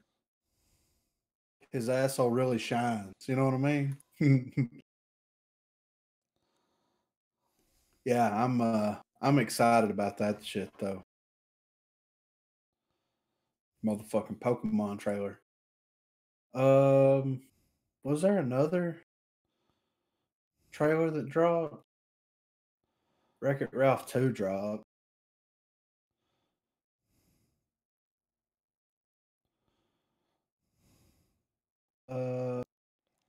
I don't know.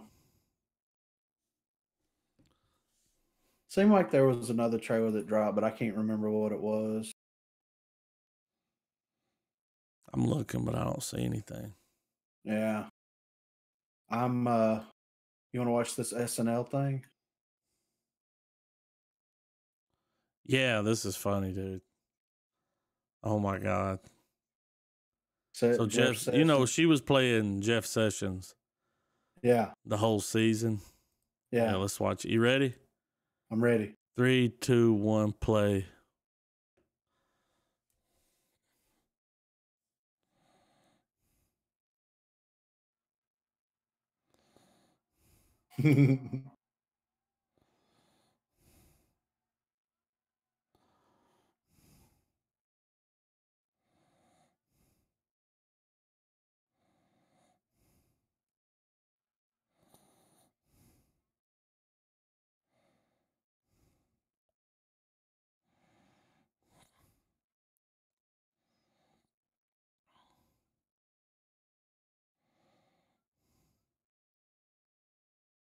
Does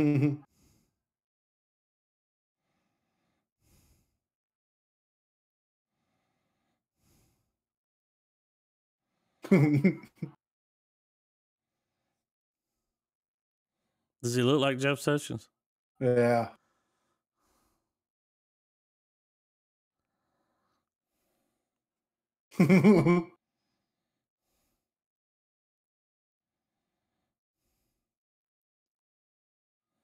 Holy shit.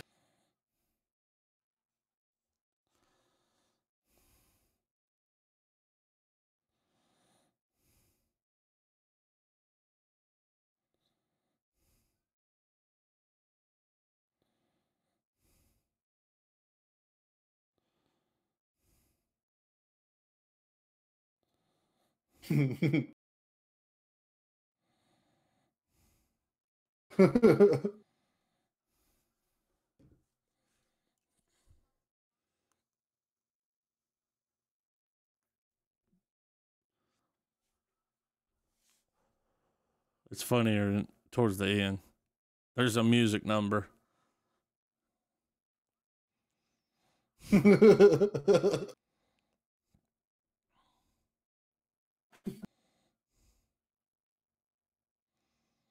Pence.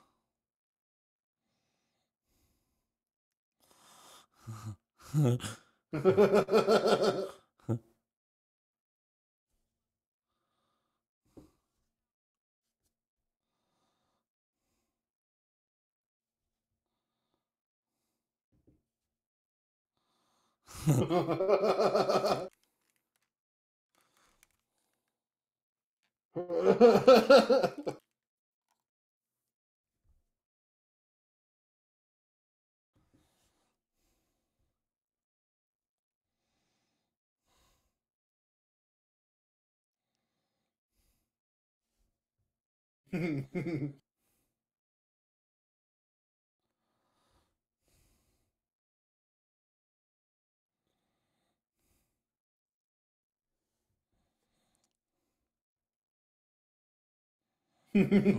don't know who that is.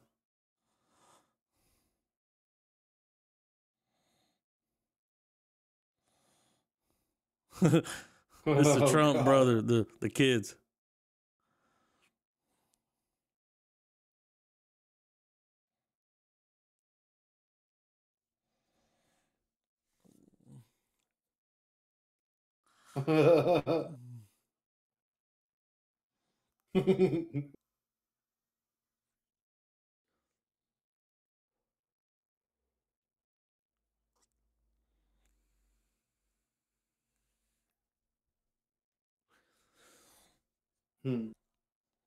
Subpoenas.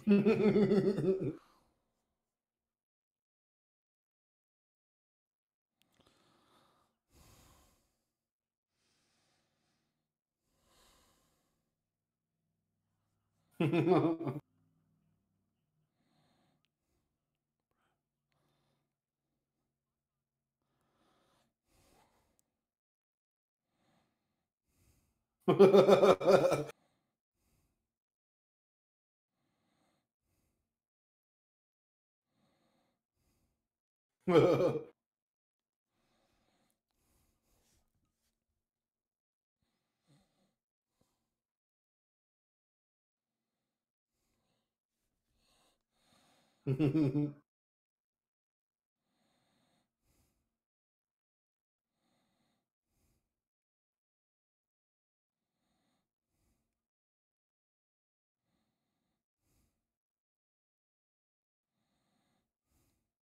at that picture. It's right here, dude.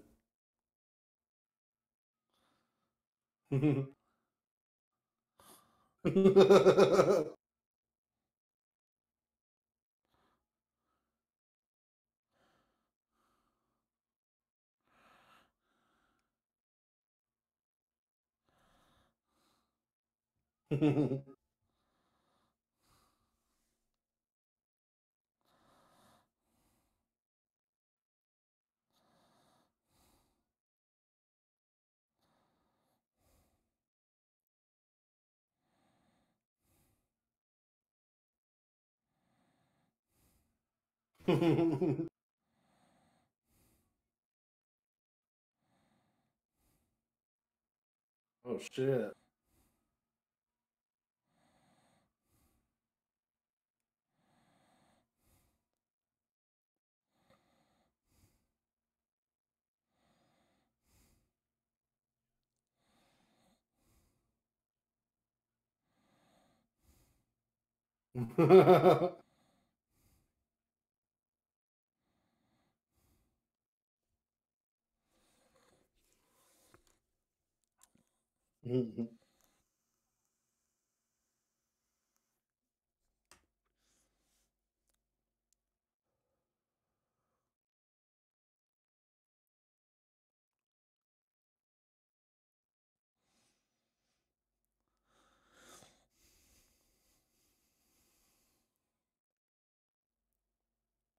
Right here, dude.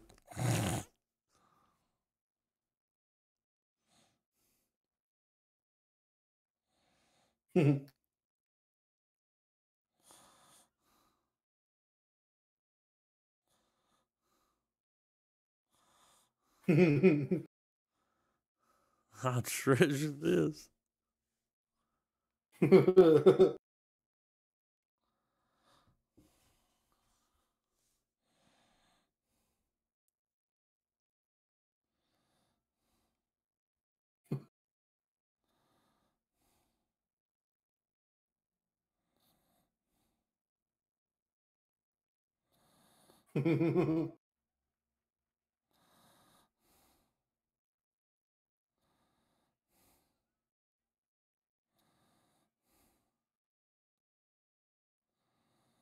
Wow.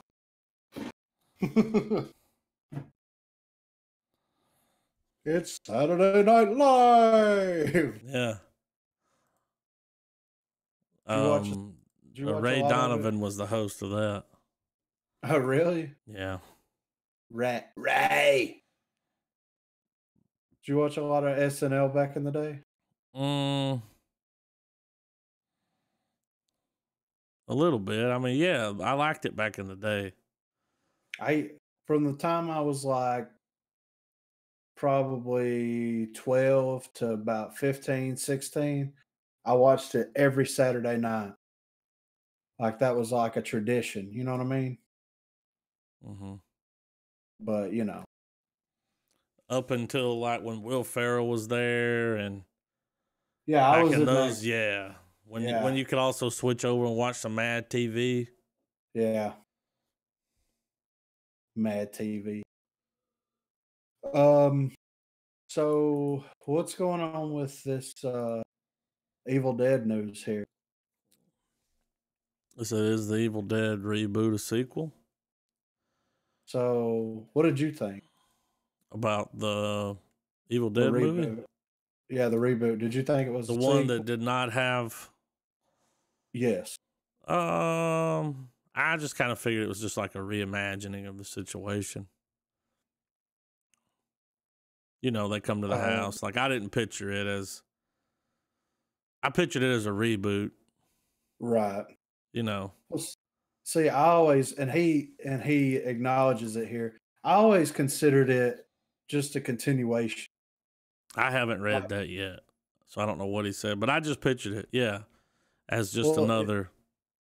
Well, it says here that This is his quote. It continues the coincidences on events between the first film and mine are not coincidences, but more like dark fate created by the evil book. In quotations or in things is here, it says Ash's car is still there rusting away. So the way that I always watched the movie was that the events of Evil Dead and Army of Darkness and all that happened, but the cabin is always going to be there. Like it's going to be there for forever. You know what I mean? Mm-hmm.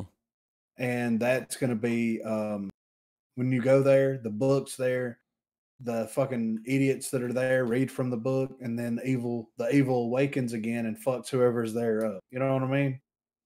That's how I've always kind of viewed that. Me personally, anyway. Yeah, like no matter who shows up, yeah, they're getting fucked. Yeah, like if they read from that it's book, a bad day. Yeah, it's one hell of a bad day, right? Yeah. Everybody's gonna get fucked up. The woman's gonna be like, "Come over here, let me suck your cock, pretty boy." Yeah, that was like what? That scene and the girl in the bathroom cutting her fucking face off. You could hear it before they. Yeah. It was, and then you just cuts to her standing there like just sawing on it. Yeah. It was creepy as fuck. Like, I'm not somebody I would get scared watching it, but I was just like, yeah, that's fucking creepy. Yeah. Well, what about when a girl cut her arm off with the with the electric knife? Yeah. I mean, just crazy shit like that. You know what I mean? That was crazy. Yeah, I enjoyed it though. You know. Mm-hmm. I mean, it wasn't as good, you know, because it didn't have Bruce Campbell in it. But for a reboot, reimagining, it was not bad at all, in my opinion. Not bad at all. That's because they kept it. That's because they kept it in the same continuity. I think that if they would have done that with the Ghostbusters movie, whether it was all female cast, it would have been that much better. Ghostbusters. You know what I mean, though? Mm-hmm. Was it worth it? I haven't seen the new one. I haven't either. I don't plan on watching it, but I feel like at some point y'all gonna make me.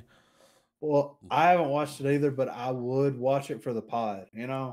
Mm-hmm. I would watch it for the pod. Yeah. Well, I don't know what to do with my hands. I know, right? So, what else can we fucking drum up? I mean, what's right in the world right now? What's you know what right? I'm saying? Yeah, what's right?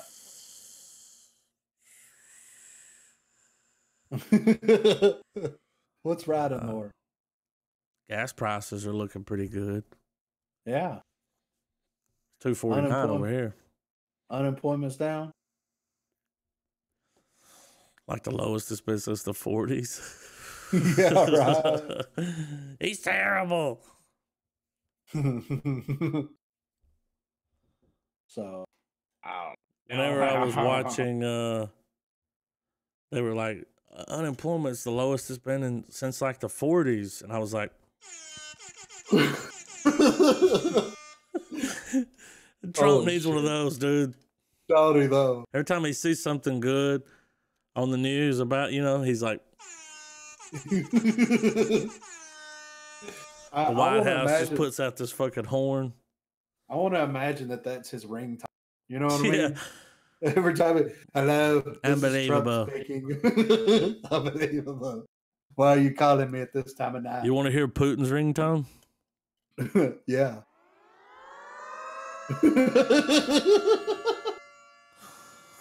Take shelter, motherfuckers. Hello.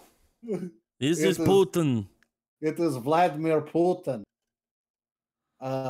Unbelievable.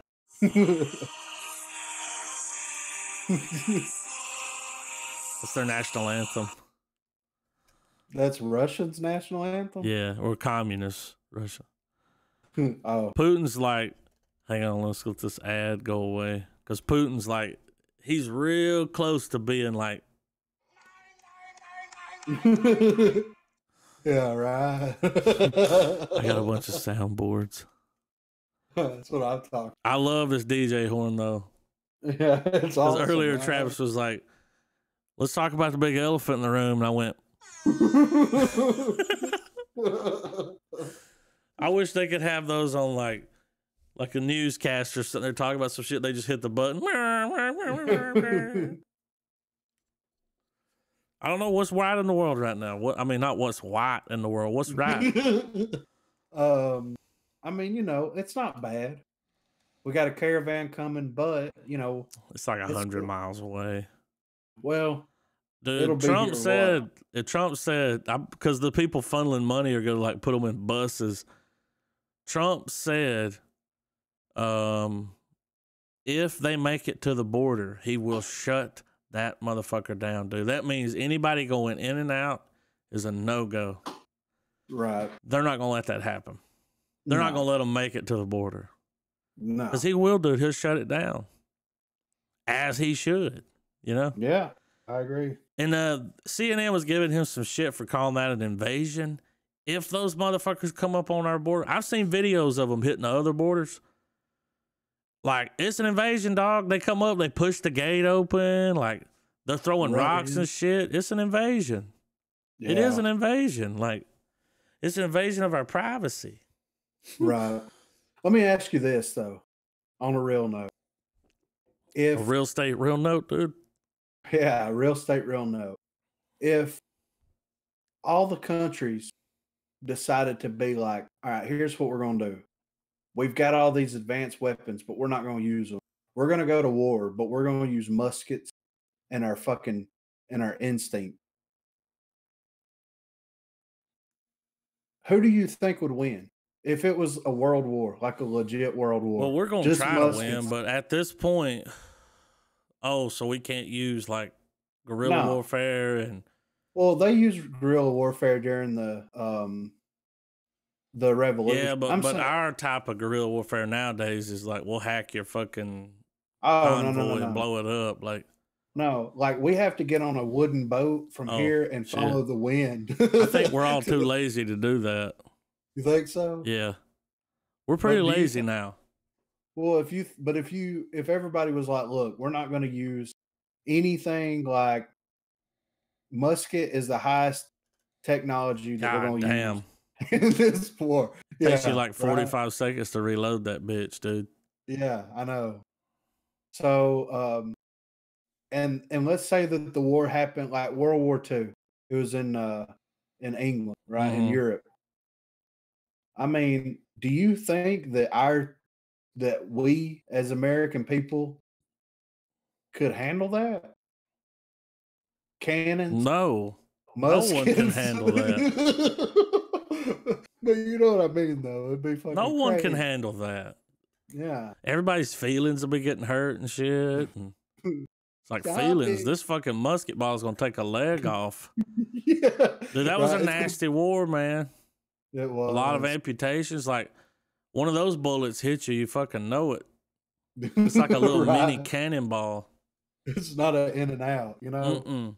No, it usually gets stuck in there and spreads out. And they got to chop your leg off because the gangrene is going to set in. Fuck that. Yeah, I was just thinking about that at work earlier. Though, you know what I mean? Whoever had more soldiers, I think, would survive longer. So whoever's army would be biggest, probably China. Do you think that we'll ever see a draft in our lifetime? No. You don't think so? We got plenty of people in service. Well, that's a career right there. Like, yeah. Well, what's the likelihood of another world war happening? Like, you think? And I'm not talking about the little conflict that we're in right now. No, I'm talking about like years, like Russia, England, China, America butting heads. Yeah. Do you think it'll happen? Do you think it'll happen in our life? I don't know, man. If China's Silk Road is successful, which it will be, they won't need us anymore. Right now, they kind of need us because, you know, like we fucking buy all their shit. Yeah, everything's made in China. Like, you know, we don't want to pay nobody to make a fucking frying pan. Right. We won't pay Chinese frying pan prices. You know, that frying pan gives you cancer, you know, because they don't give a fuck. That dirty frying pan? Yeah, that dirty dog food from China. You remember that? Made out of lead? Yeah, I remember. They were killing our fucking dogs, dude. Yeah. fucked up, right? But here pretty soon, I would say the next 10 years, China will have their Silk Road up and running.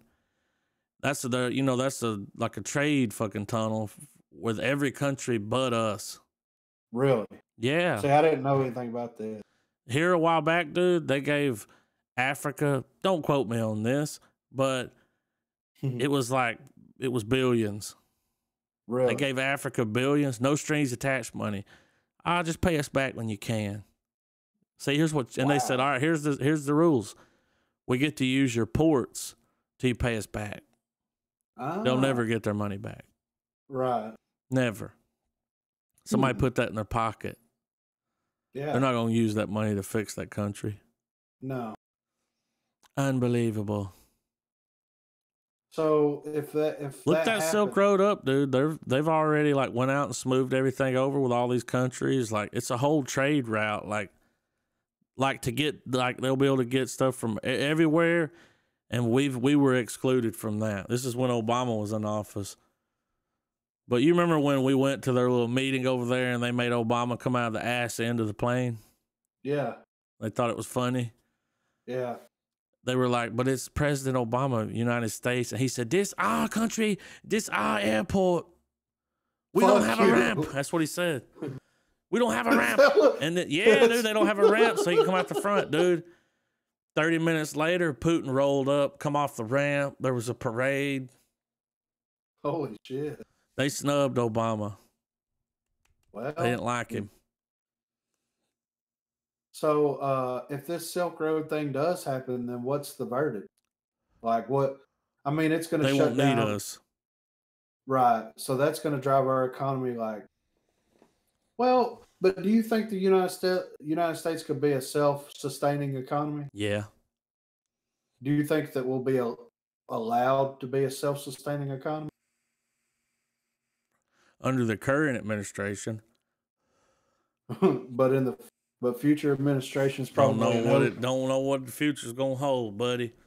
Yeah, I know, right? It's like I don't know what's gonna be going on 10 years from now. Well, I mean, 10 years from now, Bernie Sanders might be fucking dividing everybody's money between everyone. It's like, let's just put all our money in a big pot and divide it. Yeah, it's right. Like, no. How about negative? How about I work for this? Yeah. What you get off your lazy ass and work? So if the United States did become self-sustaining right now, if like tomorrow they're like, look, no more trade. We're making everything our own, oil, everything. I think here's why that's impossible. We got too many people. We would run out of a lot of stuff. Like we wouldn't be able to make it fast enough. Yeah. We got too many people. Well, there'd be a lot of jobs. Yeah, but the price of everything would go up. Yeah. Costs more to make it here. You ain't gonna be buying a frying pan for $24.99, I can tell you that. Yeah. It's gonna be double. But it'll be a good frying pan. Yeah. It'll last forever. It would probably I mean, dude, really though? Why are we buying everything from them? Like we're helping them. Yeah, for real. We need to at least make an attempt to make some shit here. Yeah. Like make some shit that even they're like, can we get some of those fucking steak knives? You know, like, cause they're good. Yeah. Yeah. Well, I was looking up the other day what our biggest exports were because we were talking about this. What is it? Oranges? No, it was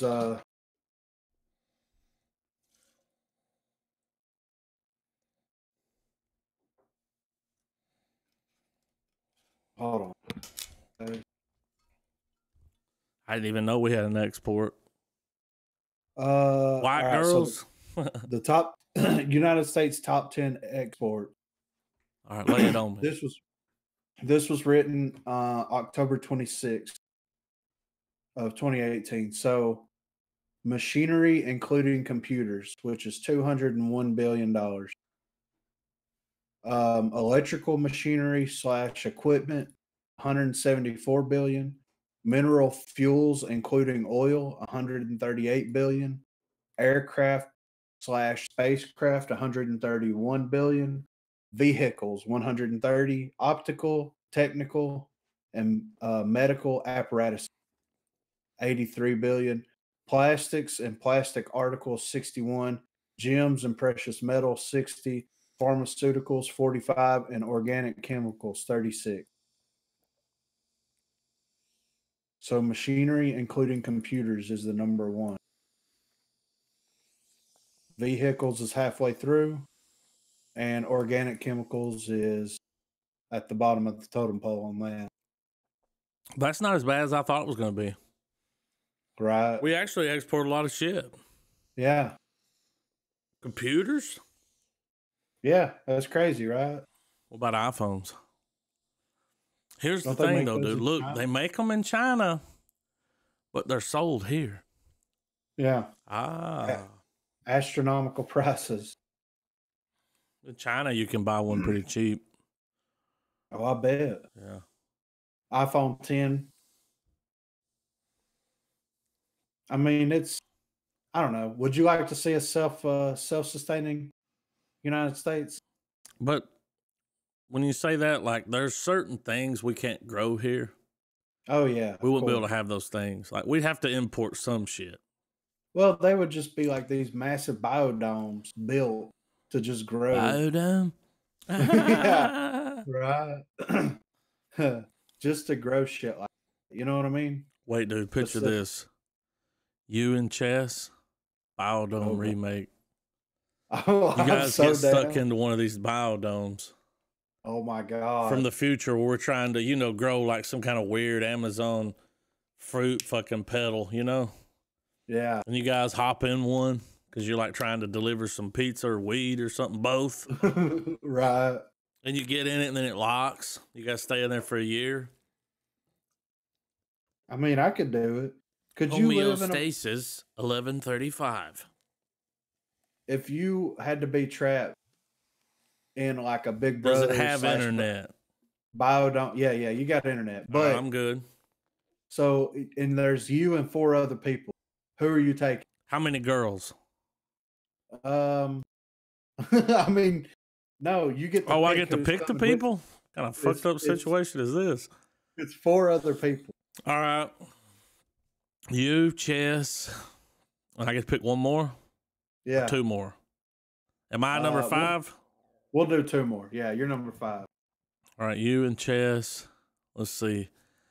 My old lady, yeah. Goddamn, it's a long time. Right. And then we got who we gonna give? I was gonna give Travis a damn. You think he'd go? Him and Chess would get into it like daily. It'd be okay. Nah, he'd be pissed at us all the time. Nah, dude. Because we sided with him. It's like, they'd be sucking each other's dick. Yeah. Like best friends. And then as soon as they're out, fuck him. I don't fucking like him no more. Like, whoa, what the fuck happened? They'd be like hanging out every day playing Magic together and shit. Right. Who's my 4th, man? I'd probably let Travis come in. I can't name anyone else that I'm like. Yeah. I can do with him. I can slap him and we'll still be friends. If there was this biodome situation and they're like, we're going to fit as many people in here as humanly possible, right? And you remember how big the biodome is, right? What would be the maximum number of people you'd want in that bid? You know what I mean? 35. 35 people. It wasn't that big. But it was big enough. It was big, but people got to sleep. I mean, that's a lot of waste. Like, yeah. Well, you just 35 would be a lot, dude. That's a lot. 50? Forget about it. I don't want to be there. No, hell no. Babies will be born. 50's a crowd, right? Yeah. 50's a crowd. Yeah. 35's a comfy crowd, like what's Travis called it? It's a hardy crowd. Ain't it though? It's a hardy half crowd. Hardy half crowd. Well, like before the biodome, like this would be the stipulations to the biodome. So we go in there, let's say January the 1st, 2019, right? And you take 5. We'll even say 10 people. Like Adam G is the captain of the biodome ship, and he chooses who goes in there, and everybody. So can I'm the guy that wears the scarf. Yeah, you're the scarf guy. Yeah, all right, the guy that goes mad and makes the bombs in the basement. Yeah, I'll take it. And we get to take what we want in there, but you have to approve it. You know what I'm saying? Mm-hmm. Like Travis wants to bring his guitar, and you're like, you know what I mean? Like shit like that. What are you not allowing in? Like, what's a no-go for sure? Guns. No guns? No weapons of any kind. There's only one weapon that the captain can access, and it's an emergency panel. It's like, you got to get this out when shit goes wrong. No guns. Yeah. And you're like, well, how will we defend ourselves? It's like, well, you get a knife or something. You just don't want everybody having guns. Well, we'll be in a biodome. What the fuck's going to attack us? I mean, the people you're in there with. That's what you got to worry about. Do you think that we would devolve into animals? No, dude. Because there's like, you shit on so you'd be like an animal shitting on the toilet, like, there's no toilet paper. You're like, what would you not allow? What would I not allow in the biodome? Alcohol? No, I would allow that. Plenty of Sailor Jerry's. No hard drugs. No heroin. I was thinking heroin. No heroin, meth, stuff like that. We'll grow some weed. We got that. How long does it take? We'll be in there for a year. You think they already got some growing? Oh, okay. There's a plant. There's this one that's called 90 Day Bud. You can harvest it every 90 days. It'll be all right. Yeah. Smoking weed, hanging out, listening to, got Bob Marley playing over the intercom, jamming. Boom, Buffalo Soul. Oh, yeah, jamming. Boom, Oh, yeah. It's just fucking weed smoke everywhere. Jamming. Wanna jam it with you. I liked Biodome. I did too. It was funny. I was on I was on that Pauly Shore train for a minute. I mean, I was there. So yeah. It was different then. Yeah, it was. I would probably allow pretty much anything except for hard drugs and like guns.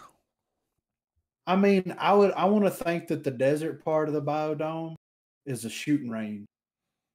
Okay. In my mind. You know what I mean? Everybody has a gun. What happens when some shit pops off? No, like people got they're guns, all locked up. Like if I'm the fucking the head man in charge. So you're not gonna be inside the biodome. No, I'm gonna be in there, but I'm gonna have the only key to the weapon. That's it. You got the weapon vault key. Yeah, you got to have it locked up.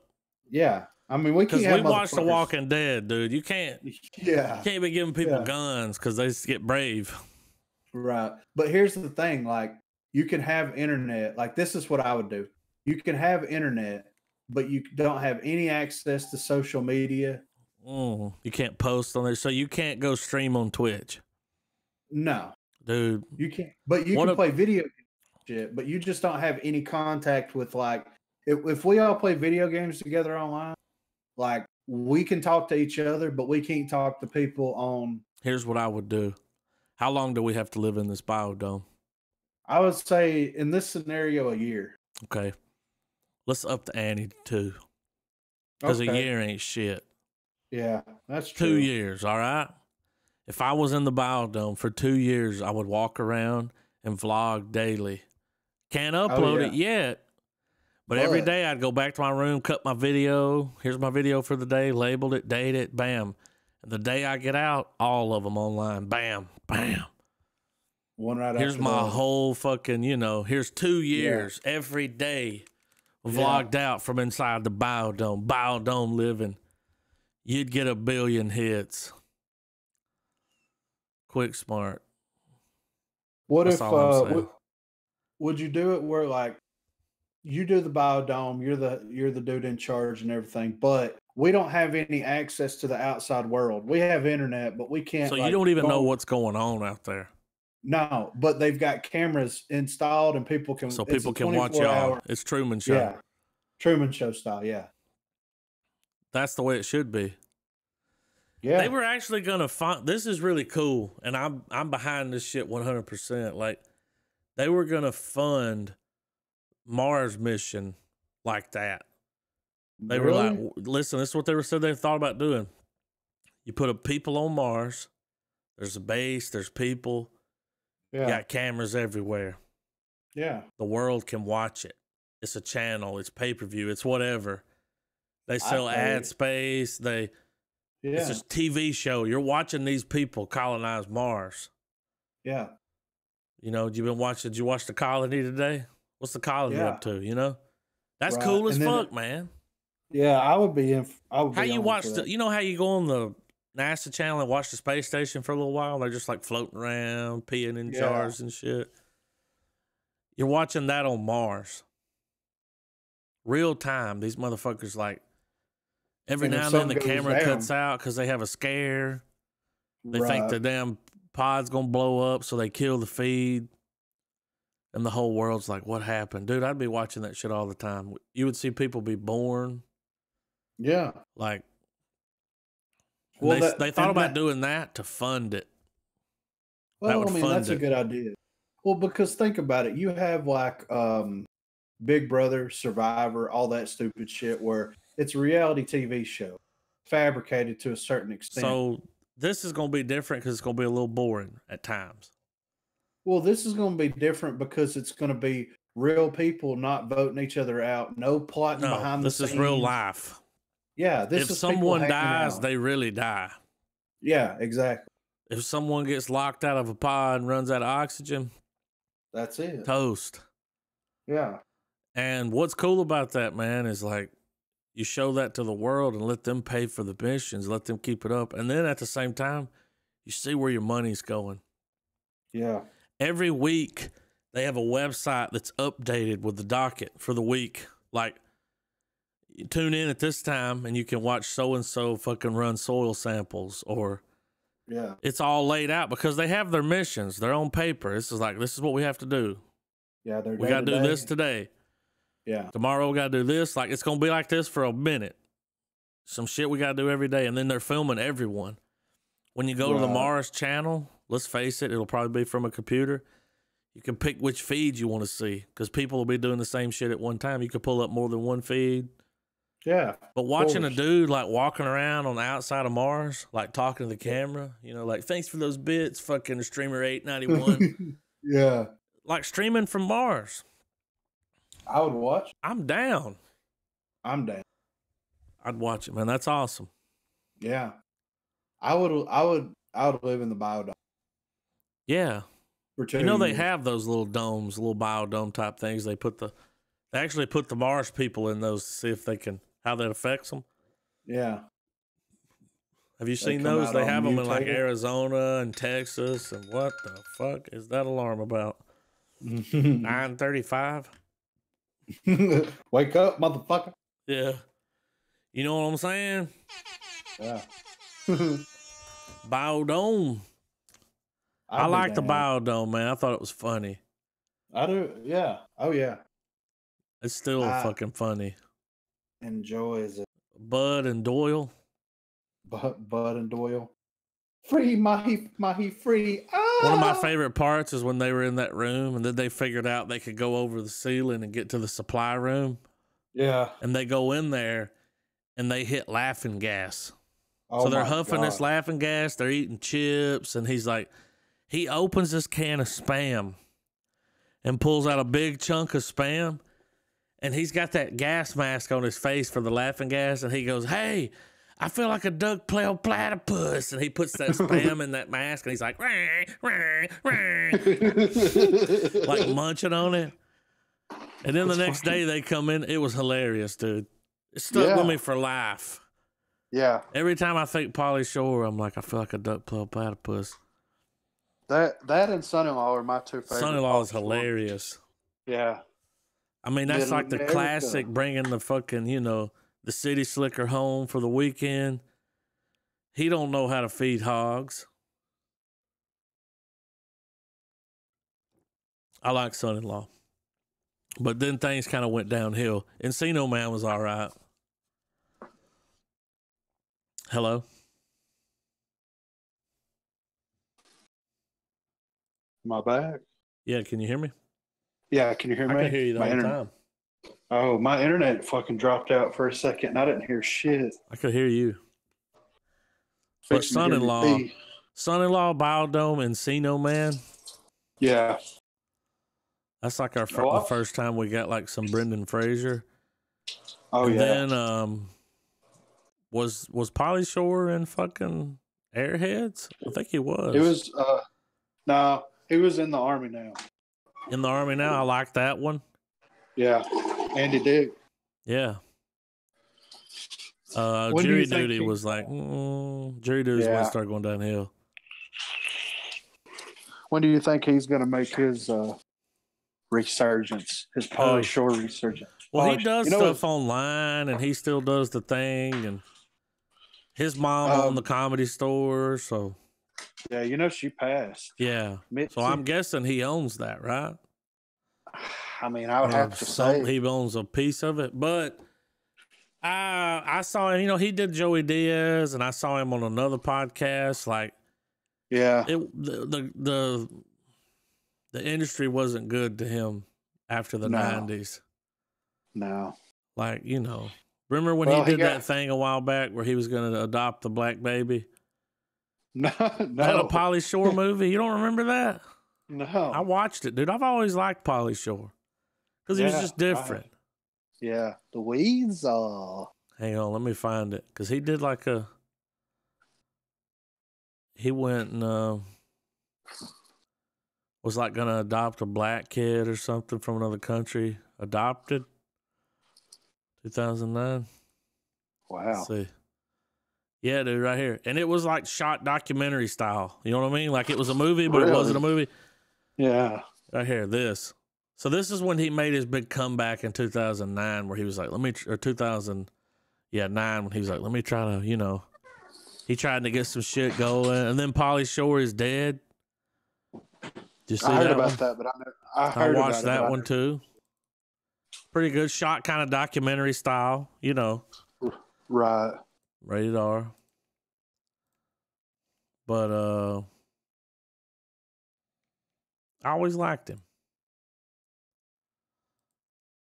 Did your shit drop again? No, I'm still here. Weasel. He was a character, man. Mm-hmm. Like when you think 90, he fucking encapsulated the 90s. He did, man. The long curly hair. Yeah. All bushy. He'd be wearing the tie-dye shirt with the fucking blue jeans cut off into shorts. Yeah. He was a fucking weasel, man. That was the 90s, dude. Weasels. Just picture Pauly Shore. Dude, I'm going to pull it up right here. When he was doing MTV. Yeah. He was a when they had the MTV Beach House. Remember that? Yeah. Weasel. Oh.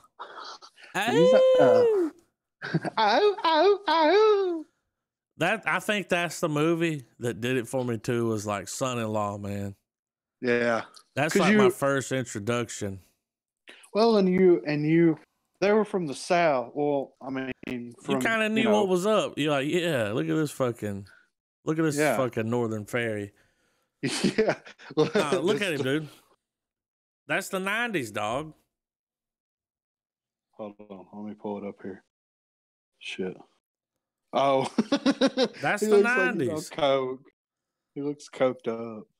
Pauly Shore, fucking with a crazy fucking vest on, a green fucking. He's got a hairband around. Look, that's the 90s, dude. Pauly Shore, the Weasel. Doesn't he kind of look like Eddie Vedder? A little bit. Yeah. On the hill, but he didn't future-proof himself. No. Well, dude, it blew over quick. Yeah. Pauly Shore was everywhere. Dude, in that one thing, it was one of those, I can't remember which one, maybe Pauly Shore's dad, he talked about that. He's like, you don't understand, like one day, I was like the face of the country. Like I was everywhere. Yeah, And he then met the the next president. day, it was gone. Yeah. And I was like, what the fuck happened? Yeah. He said he got super depressed. Yeah, I've listened to podcasts and stuff with him. You've heard him, yeah. And it's good to hear him actually talk about that shit. You know what I mean? Because it's like, I mean, he just lets everybody know, he's like, you may be somebody now, but don't take that shit for granted, because guess what? I had everything. Yeah, and like, then it was just gone. I knew everybody. What happened? To Pauly Shore? Yeah.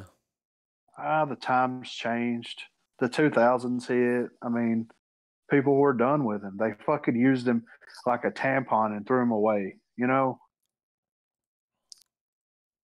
Damn. I mean, really? I mean, that's a pretty good description of what happened to him, That's what happened, dude. Yeah, they fucking used him, tossed his ass away. Well, he was on Rogan. Did you see that? Nah, I didn't see the Rogan one. There's like a 7-minute clip here of him telling you Pauly Shore gets honest about what went wrong with his movie career. Is this something we want to go to? I mean, shit. Let me, I mean, why not? Let's fucking use it as the ending.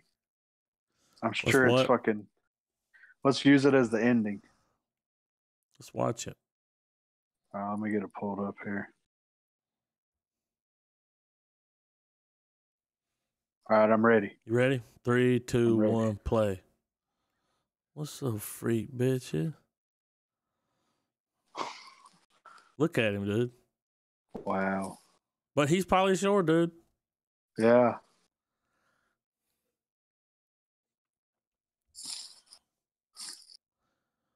But to be fair, it only worked for him as that like stoner 90s, you know? Yeah. That's all he could do. Yeah. I think Pauly Shore, you're there, dude. Yeah.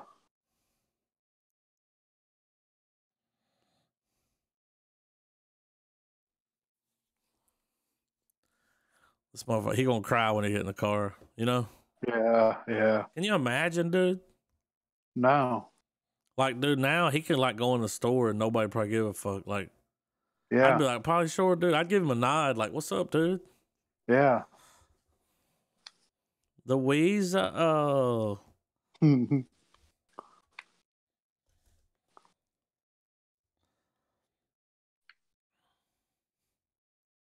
at that, dude. Damn. What's up with all these moves he's got? Yeah. What's it say up there?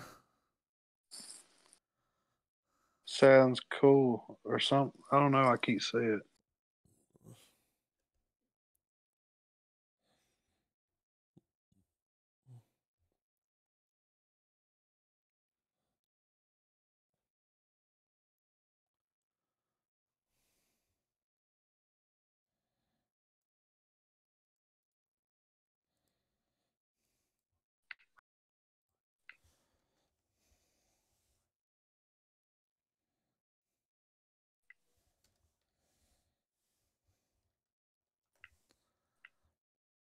His net worth is $20 million. That ain't bad. Wow. I figured it was less. That's still pretty good. Yeah.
I like that movie.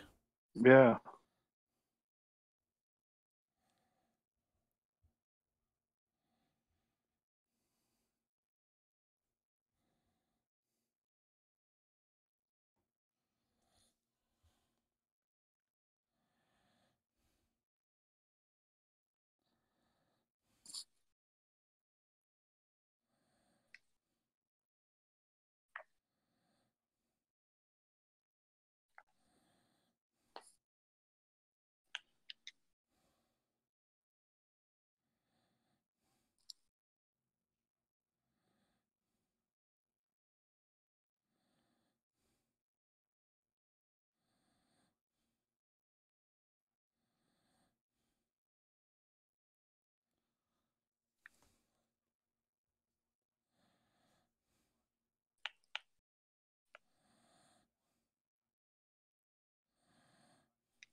I mean, I understand it though. You know what I mean?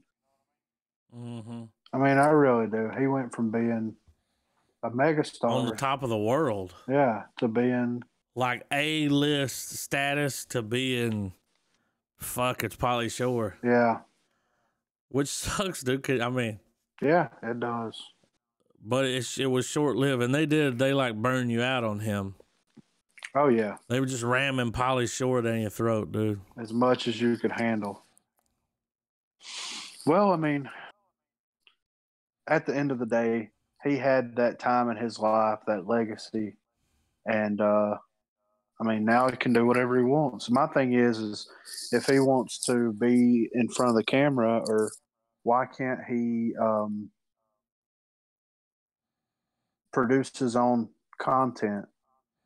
You know what I mean? That's what I don't understand. Like about Kevin Smith and a couple other people. Like, you have money, you have a fan base. Why not produce your own content? And yeah, why are you worried about the theater and putting shit out? And I mean, because who wouldn't watch a fucking, like, imagine Curb Your Enthusiasm with Pauly Shore. You know what I mean? Yeah.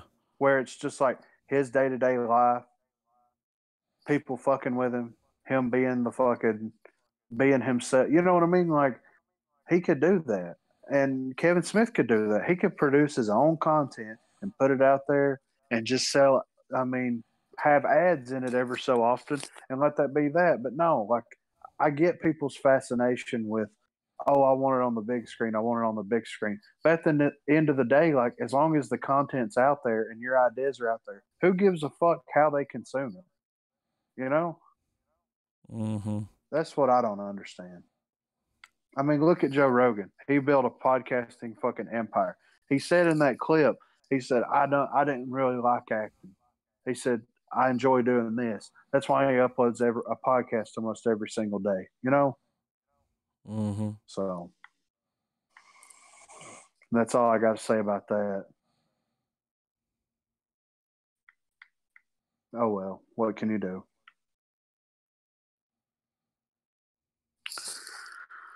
Well, I think that's all I got for the episode. Me too. Yeah. I mean, I'll stick around, but we can go ahead and shut it down. Shut the episode down, yeah. All right, well, maybe we'll be back next week with a review on whatever it was we were watching. Spirited Away. Yeah. All right, guys. Keep it real.